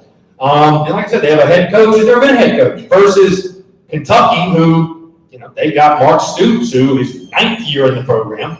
They very much have their culture established, and still they have guys. And Kentucky, I mean, again, it comes back to, I said this last week, and I've said this many times, when I talked Mark Stoops before, and it really pissed people off last year too, by the way. When I said Mark Stoops is everything Will Muschamp is not, and what I meant by that is Kentucky has not out-recruited South Carolina, and it's not even close. But what they've done is they've gotten guys that have believed in their system, believed in their culture. Stoops has handpicked him. He's been a master talent evaluator, and they've developed the shit out of him. I mean, they've done a great job developing talent, and they have whipped South Carolina repeatedly. I mean, over and over and over again. So, hopefully I'm wrong. Hopefully we're good by like 21, and we can all laugh about this. But no, I mean, I think it's a game too early in the season. You're kind of figuring yourself out. That game will be decided on the line of scrimmage, which if South Carolina is good on the line of scrimmage as Shane Beamer feels, then maybe it bodes well for South Carolina. But I've got the Gamecocks. Some people, like I said, the 4 swing games, Kentucky, UT, Auburn, and Mizzou, you can kind of dice those up however you want. I think South Carolina goes 2-2 in those swing games. So if you think they're going to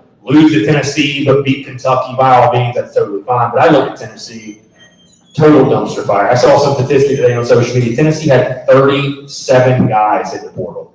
I mean, it's just so. And I didn't realize how much of a dumpster fire they were until you start doing these team-by-team breakdowns, which we've done a podcast over the month of June.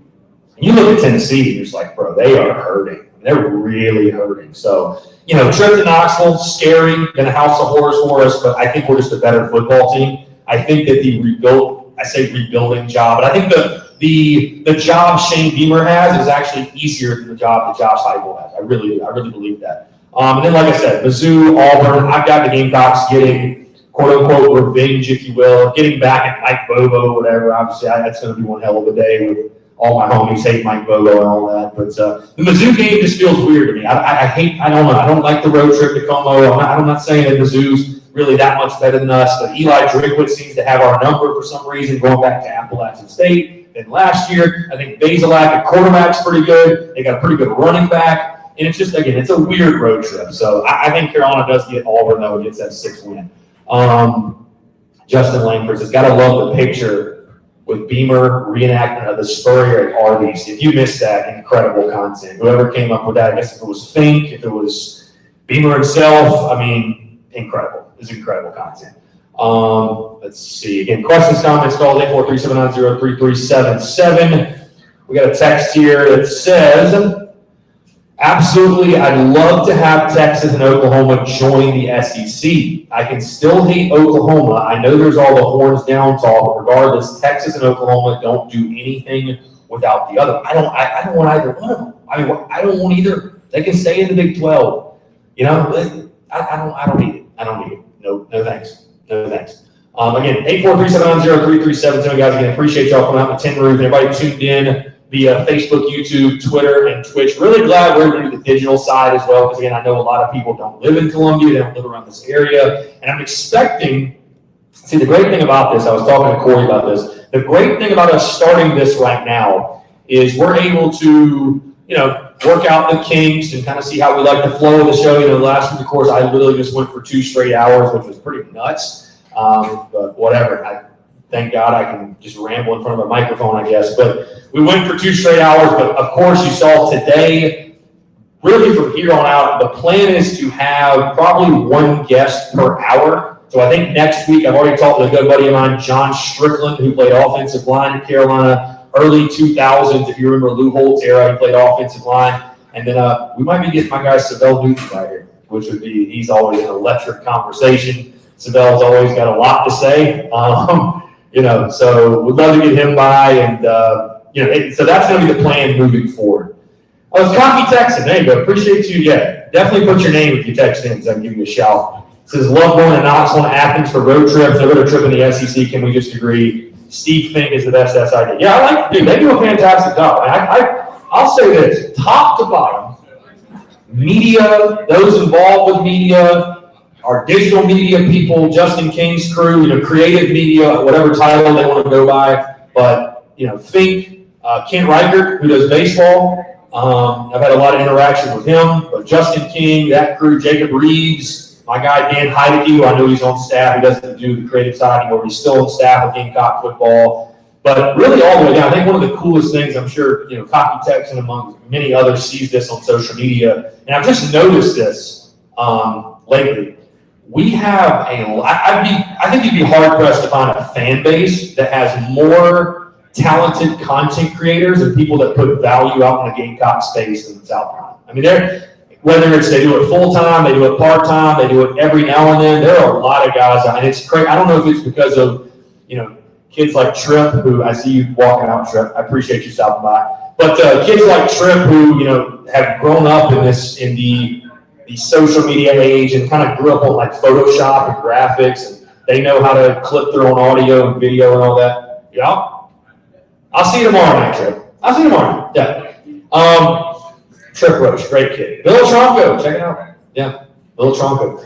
No, but I mean, there's so many talented content creators and people that are putting value in media space. And Phil really put me on the spot earlier this morning or the day before when he asked me who's my favorite South Carolina media guy, which what a loaded question that is. You know, from top to bottom, like I said, the TV guys, the radio guys, you know, Gamecock Central, Big Spur, the states, and then the independents. You know what I mean? Like I think everybody has a role. And I talked about this late last week, you know, when there was some, and this is, you know, kind of random, but I talked about this late last week when there was Gamecock Twitter drama, if you will, and some banter back and forth. And it felt great for it to not include me for once, by the way. It was just awesome for those who have followed me for an extended period of time on social media. You know, there's been some banters and back and forths, but, you know, I just say this, man, everybody can win. Everybody can win. Doesn't matter whether you're just a fan or you do it full time or you do it part time or you have aspirations to start a podcast or a business or whatever you're doing around the Gamecocks. Like, everybody has a different angle. Everybody has a different way of viewing things, and that's what makes it fun. The banter is fun. The banter is very, very fun.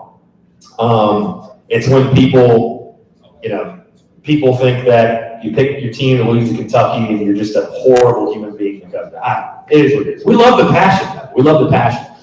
Carolina Titan, I know we had a bad couple of seasons where we don't get any positive commentary.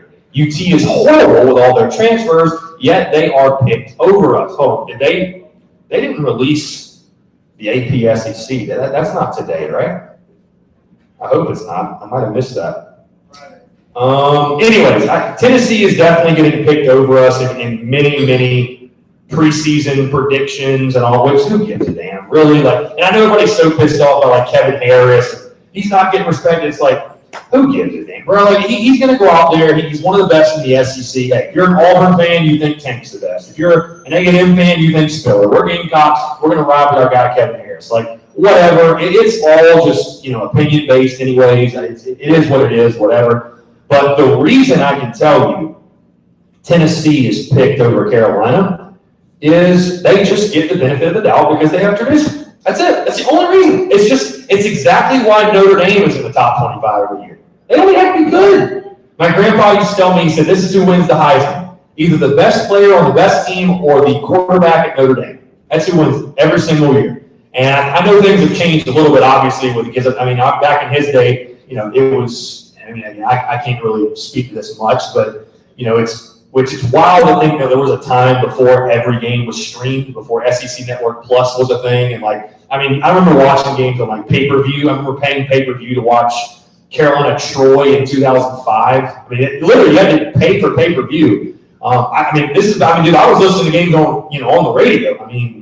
South Carolina, Louisiana Lafayette, 2007. Me and my grandpa are sitting in the garage listening to the game on the radio. It's like, well, we don't really want to pay for pay-per-view, or he didn't want to pay for it, or whatever the situation was. Maybe it wasn't even on pay-per-view. But, back in the day, I think Notre Dame was one of the only teams on national TV, and they would get the exposure. So I think it changed a little bit. But, there's certainly politics in it all. Tennessee, if you were going to look at who has the better chance to be good, Tennessee or Carolina. It's like, well, Carolina has no history of really being good. At least Tennessee, they did something 20 years ago, so I guess we'll pick them to finish ahead of them. It's just all just bogus. And Carolina's most likely going to get picked to finish.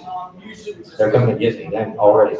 Now, they're going to be picked to finish probably 6th in the SEC East, which, hey, you know what? That's actually fine. I think that bodes well for Shane Beamer. Set the expectations, be conservative with it, and hey, it'll be a great story come December when we're talking about Shane Beamer exceeding expectations and being ahead of schedule. And that's a really fun thing that Coach Beamer can sell on the recruiting trail. It's like Perry Orth said, he said it a couple times, I've said it on my content. You go 7-5 this year, God forbid, and you just watch recruiting change, because now you can sell that. Hey, we're 2 or 3 guys away, come to Carolina. We're pushing Georgia, we're pushing Florida. You're the difference maker. Oscar Dell, you're the guy, or whoever it is, you know what I mean? So, that'll be fun to talk about in December. Who cares? Let them make the projections. Let them make the predictions. Again, I do it because, and I'm going to be realistic about it. I'm not putting Tennessee ahead of Carolina. I think Tennessee's trash. Cocky Texan again, Texan. We also have the best coaching staff, and nobody more genuine from Shane Beamer to Greg Atkins. Luke Day, tailgating with Greg Atkins during baseball was awesome. Yeah, I understand that. Yeah. I've heard he's an awesome guy. Luke Day, obviously, is just incredible. Luke Day is an incredible human being. Let's see. Luke RJ says, talk about the end zone art. See, that's like peak preseason question. Talking uniforms and talking end zone art and talking logos and talking. But what's funnier, though, is the people on social media that get so pissed off when you just want to talk uniforms. The people that it's just because I'm a big uniform guy. I'll tell you about the uniforms, what I wanted to do to them. But you always have that person or those people that respond and say, well, we can wear pink tutus as long as we win. It's like, well, we're not going to. So we're going to talk about unis. Let's talk unis. Me personally, I'm a big less is more guy. The uniforms now with the striping is, it's fine. I wonder if Coach Beamer is going to try to put his own stamp on it. No matter what he does, though, please bring back Big Game Garnet. I want Big Game Garnet to be a thing again. But I'm a big believer in less is more. I'd like to see it at home. I'm sure Kirk's over there rolling his eyes probably. I'm sure he loves the black helmet and the Carolina cursive on the helmet. See, I love the white shell. I love the white helmet. Give me the 3 stripes, traditional white garnet, white at home, your base uni, white on the road base. I think nobody's going to argue Stormtrooper's the best road look. Keep the 1984 Black Magic throwbacks. Have alternates, like true alternates. Have that one as a throwback. Let's bring a 1969 ACC championship throwback. Let's bring back a 1981 George Rogers throwback with the humongous block C and the stars. I'm down for that, but I hate the changing of uniforms every year. Let's just pick one, keep it for a little bit, build some tradition. You know what I mean? I understand it's for the players and all that, but, when you're just changing up unis every week, and I'll be honest with you, I'm not a fan of the garnet helmet with the Carolina cursive. I think it looks like a lot like Chick-fil-A. I don't know. If you want to use it as an alternate, fine, but don't wear it every week. Don't wear it every week. I love every time we wear a colored helmet, and again, we're peak preseason talking helmets, and it is Wednesday, July the 21st, so we truly are in peak preseason. Every time we wear a colored helmet, though, I'm like, man, like our white helmets are so awesome. Our white helmets are so awesome.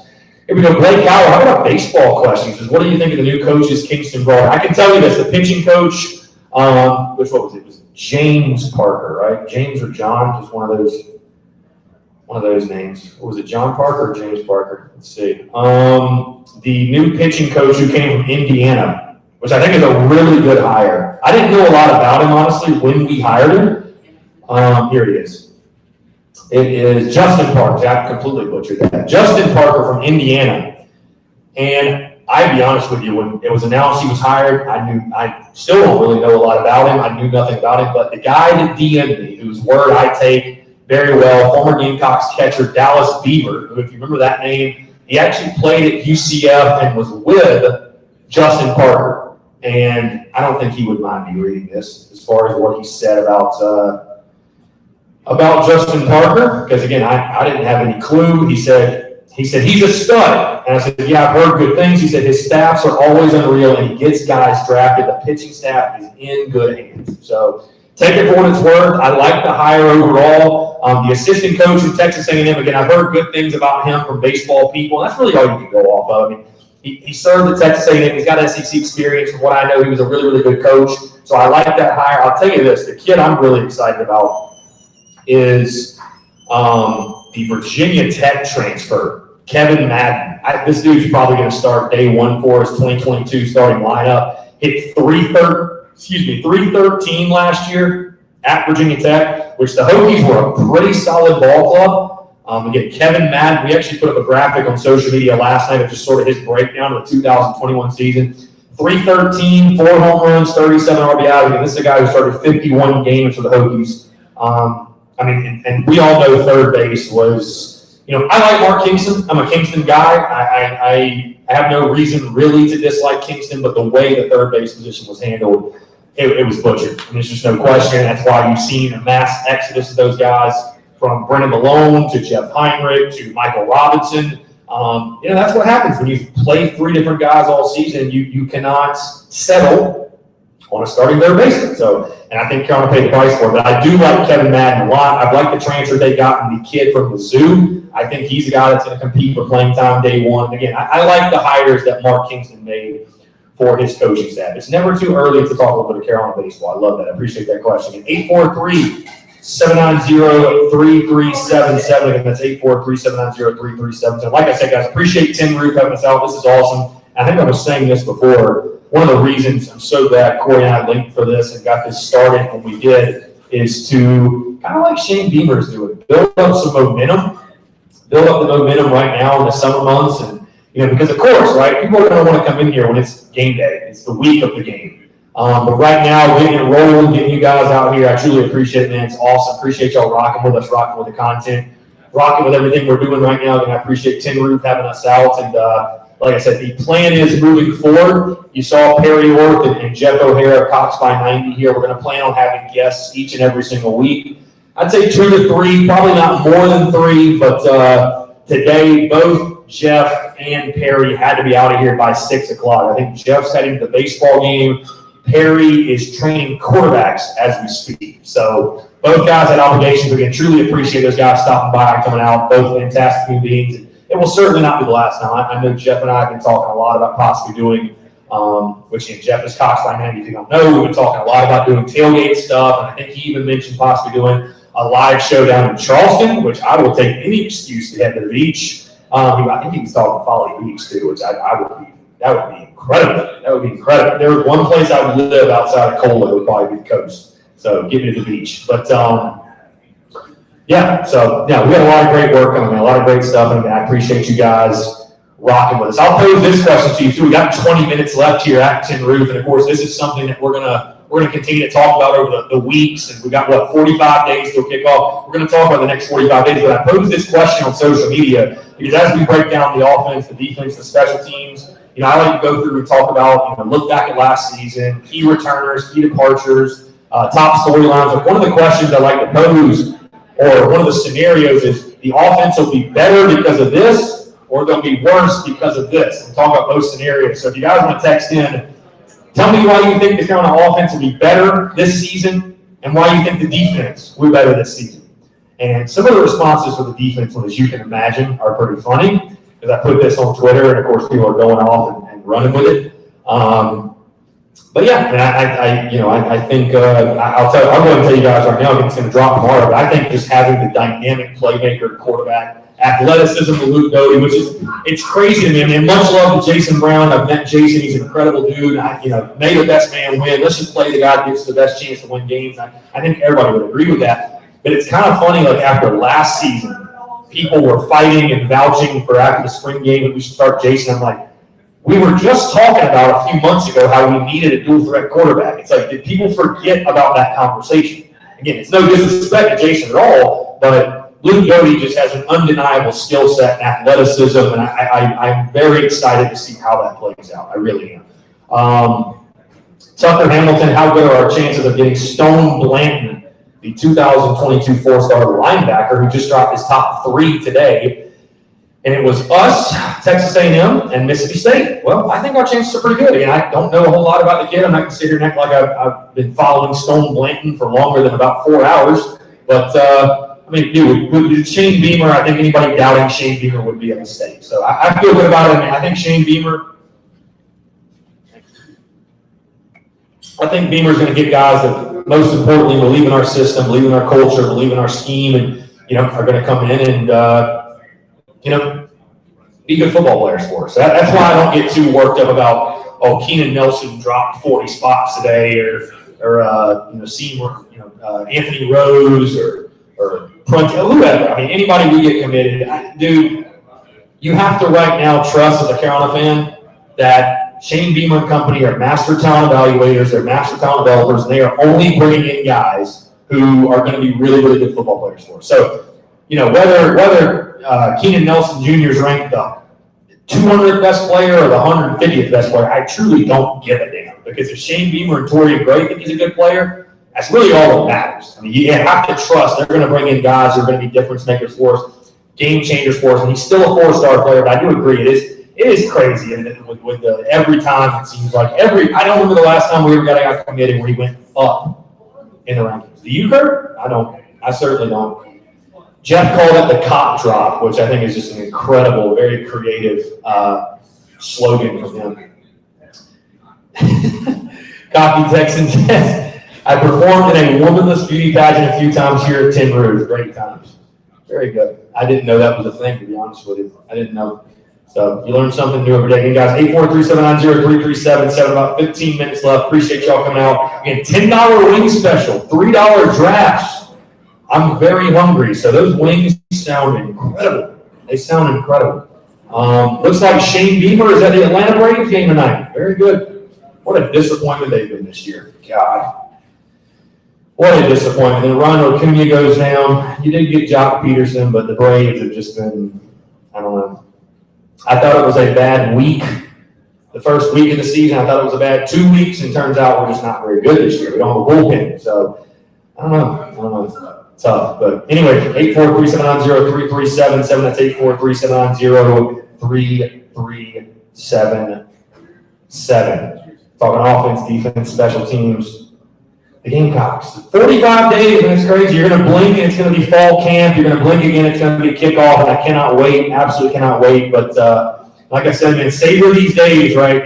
Hope springs eternal in the preseason, and everybody's undefeated. Everybody's 0-0. Like I said, it's the honeymoon phase. We haven't dropped a pass yet. We haven't fumbled the football. We haven't blown an assignment. We haven't lost a game. And let's just all keep that same energy. Let's keep that same positive energy and momentum. Hey, I think Georgia's going to kick us in the teeth. I'm just going to go ahead and put that out there. But it's okay. It's okay. It's year one. Have some patience. Let Shane Beamer build this thing. I know it's crazy here, the fire the coach guy. I tell you to have patience, but I'm that guy now. So it is what it is. It's kind of crazy. I went from being that guy to like defending Mark Kingston at every turn. It's wild. People that want him fired. Yeah, let's go fire the coach. I don't know. I don't even want to start that. Carolina Titan says he thinks the offense will be good because Dak Joyner will finally be utilized. Yeah, I think that's certainly going to help. I think Dak Joyner, I think we can all agree, like I said, we're going to find out about a lot of guys this year where, was it coaching, were they underutilized, or maybe are they just not quite as good of players as we thought? I think we can all agree as Carolina fans that Dak Joyner is a guy that is going to benefit massively from a new coaching staff. I mean, I don't know how you can look at a guy like Dak with his skill set, his athleticism, think anything other than, this guy could be a real good player for us. Every time he touched the ball last year, it seemed like he was making a big play, or he had the touchdown at Vandy, and for whatever reason, they just did not like giving the ball to him. So, yeah, I think Dak Joyner, I'll be really excited to see how they use him. I think you're going to see them be very creative, using him as a true wide receiver, in the bubble screen game, heck, in the run game, in the Wildcat. I think there's a lot of ways, but he is a guy that has an undeniable skill set. And you just got to find a way to get him on the field, get the football in his hands, and go. And I think they will do that. Again, this is an offense searching for playmakers. So you would be foolish not to use every single option you have available. By the way, guys, open mic night tonight. Stick around for open mic night. I think it's 7 to 9. Either way, a lot of fun stuff happening here at Tin Roof. So 7 to 9. See everybody filing in. Going to be a really, really good night, really good time. I stayed out here last week probably for an hour or so after we finished up here, and some talent. There's some talent here. Some people that get up here, yeah. So I like it. I like it a lot. Let's see. Luke RJ says it'll be interesting to see how Beamer is in the post-game press conferences and on the sidelines. Yeah, we don't know any clue. That's something I did, not necessarily talking about that, because that's cool, I guess. That's whatever. But one of the biggest question marks, if we want to talk coaching, and we got about 10 minutes left, I guess we could talk about this in closing, but one of the question marks, there's questions at receiver, there's questions at DB, there's questions at, quarterback, there's questions at linebacker, there's questions all over the field. One of the greatest questions for the rest of the coaching staff, and it truly is, it comes back to Shane Beamer, being a game day coach and making in-game adjustments is very, very important. Because as Perry Orth, who sat right here, said just a little bit ago, we look back. Let's give credit where credit's actually due. Will Muschamp did everything right in recruiting, and I thought he sold the program, whatever. They graduated players, they got facilities where they needed to be. Everything was right. The only thing missing was winning football games and doing things on game day. And I've heard things from different people that, hey, I talked to this SEC coach, that SEC coach that says that Will Muschamp has trouble on game days making adjustments in game, and we saw some of the issues with, we think back to Florida last year. Just the mind-blowing decisions that were made at times in game, adjustments or lack thereof. So, how is Shane Beamer? I don't doubt, listen, he's been around a lot of great coaches. He's the son of a great coach. He's been around Riley. He's been around Smart. He's been around Sylvester Croom. Been around Steve Spurrier. Again, his dad. He's got everybody he needs around him, a great support system. So if he has any questions, he can find out. But, that's kind of one of those things, too, though. It's like, you either got it or you don't. You're either, and I think Shane Beamer, that's another reason I think fans have to be patient, is because Shane Beamer himself, Perry was talking about week 1 to week 6 to week 12. We're going to get better. We're going to evolve as a football team. Shane Beamer's going to evolve as a coach.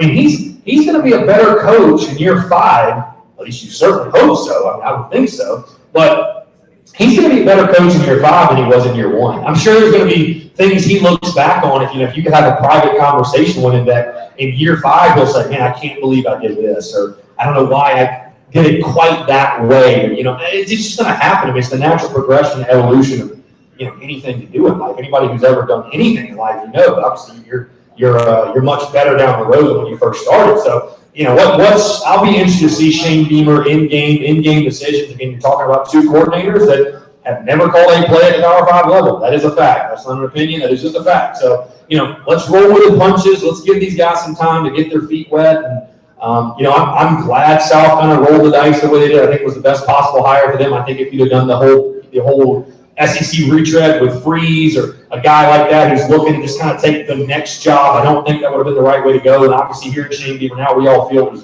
it it was the perfect hire. But the reality of the fact of the matter is we just don't know. We don't know. We don't know. It's all a guess. That's what makes this upcoming season, I think, so much fun. Honestly, it's just we have no idea. In a lot of areas, we really don't know. But if nothing else, this program has hope again. And that's really all you can ask for after what happened past couple of seasons. If you don't have hope, you don't have anything. Again, hope's not a strategy, but if you don't have hope, you don't have anything. And we have that again. So very exciting. I have no doubts that Shane, by the way, will be a good game day coach. He's been around plenty of great coaches, but we just don't know. We just don't know yet. So we already know what he can do in recruiting. We already know what he's done selling the program, what he did at SEC Media Days, the type of guy he is, the way he, it's his dream job. I've heard him say that over and over again. But winning, man, winning on game days, when you don't get paid millions of dollars to make us feel all warm and fuzzy in July, you get paid to go win football games. So it's going to be really fun, really interesting. Looking forward to it, and going to be one heck of a season. We're 45 days away. Again, 843-790-3377. If you're here in person, appreciate y'all coming out. Like I said, you can text in if you wanted to come up here and just yell the question. You could also do that. But whatever you guys prefer, man, this has been awesome. This is great. Appreciate y'all coming out. Appreciate y'all tuning in. Everybody that's tuning in on Facebook, YouTube, Twitter, Twitch as well. We're streaming it live, which that's great. We're going to do that, like I said, for the people that cannot be here. Let's see. The people that cannot be here in person, that, wherever you are across the state of South Carolina, are just kind of all over the place. Appreciate you guys tuning in as well. Like I said, $10 wings, $3 drafts. A great night to be out here. Bad night to be a cold beer. Bad night to be a hot wing. Luke says, and this is a very random question, but it's a good one. Where does the NCAA 14 updated 2021 rosters have the South Carolina wide receivers at? Yeah, so it's not great. I'll tell you that right now, as someone that is making content around it, which is such fun content. It really is. We're playing the 2021 season on Heisman. I actually just beat Kentucky, which, again, like I said, it's South Carolina football, right? We have no clue how it's going to go, and it's most of the time it's ass backwards. I lost to East Carolina, but beat Kentucky. That's just very us, to be honest with you. But Amari Brown's the #1 wide receiver on the game. They got him at like a 95 speed. So, that's not why I think Amari Brown's going to be wide receiver 1 or why I'm projecting and predicting him to be. But I think it's a pretty good indication that, hey, he was a pretty good player before he got to South Carolina. When you watch his film at Georgia Tech and what he did with the Yellow Jackets, and again, that's getting a guy like that at the transfer portal. It's the difference in getting him versus like a high school kid who, hey, we feel good about this guy we recruited, this prospect, and he does this well, that well. But the difference in that and like a guy like Amari Brown who's literally produced at the Power 5 level. He's literally produced at this level already. So there's a lot less risk involved. And that's any sport. I mean, really, truly, that's any sport. Like when you're getting a guy like Kevin Madden in baseball, hey, Brandon Fields came in, top prospect, and Jax Cash came in, top prospect. I love those guys. Matt Cotto came in, top prospect. But the SEC is a different animal. In football, but in baseball, it really is a different animal. And so you bring a guy like Kevin Madden, who I know it's ACC to SEC, but you hit 313 in the ACC, you're a very good baseball player. There's no debating that. You are a very, very, very good baseball player. So, I feel good about Amari Brown. Like I said, there's plenty of options in that wide receiver room, but, overall, I think we're going to have to lean on the running game.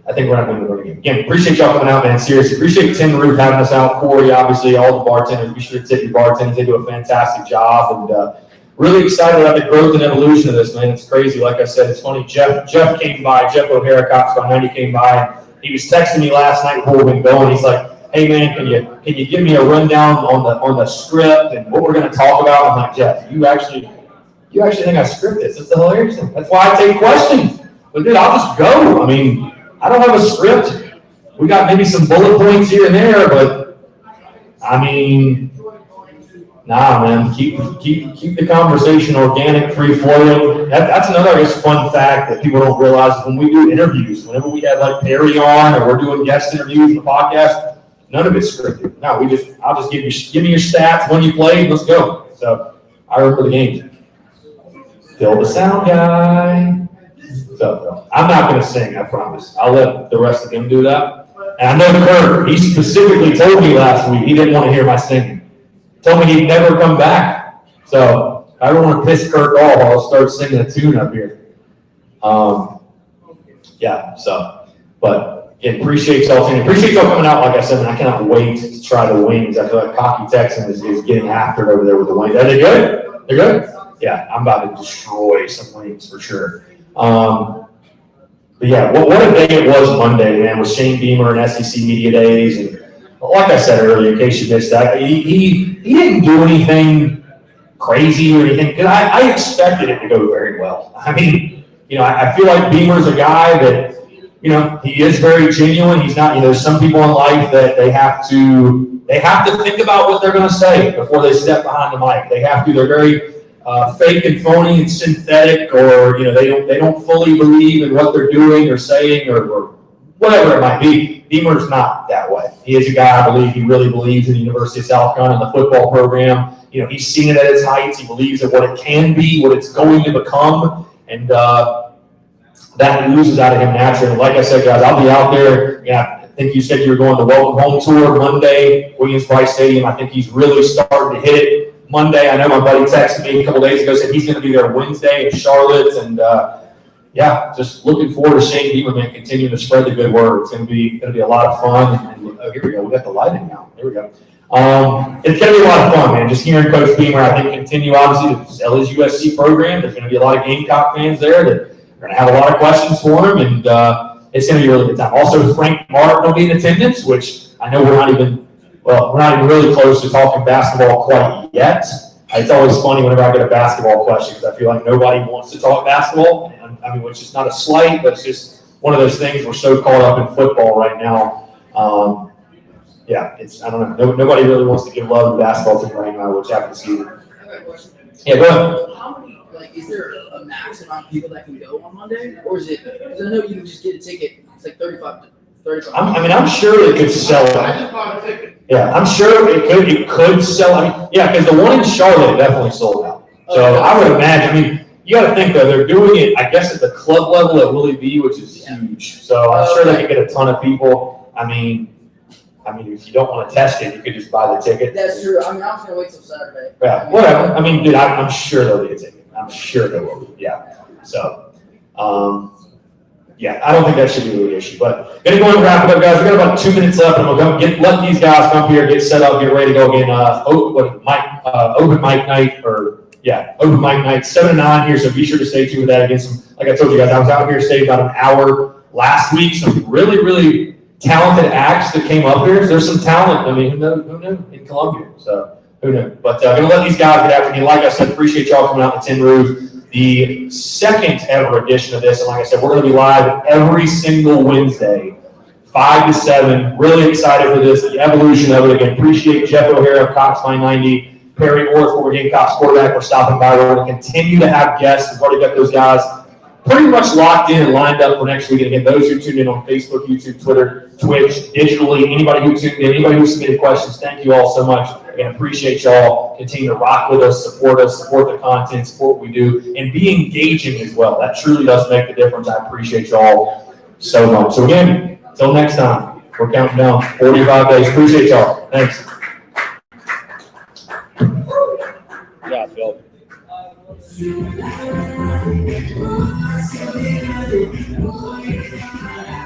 Appreciate it. Y'all take care. Have a great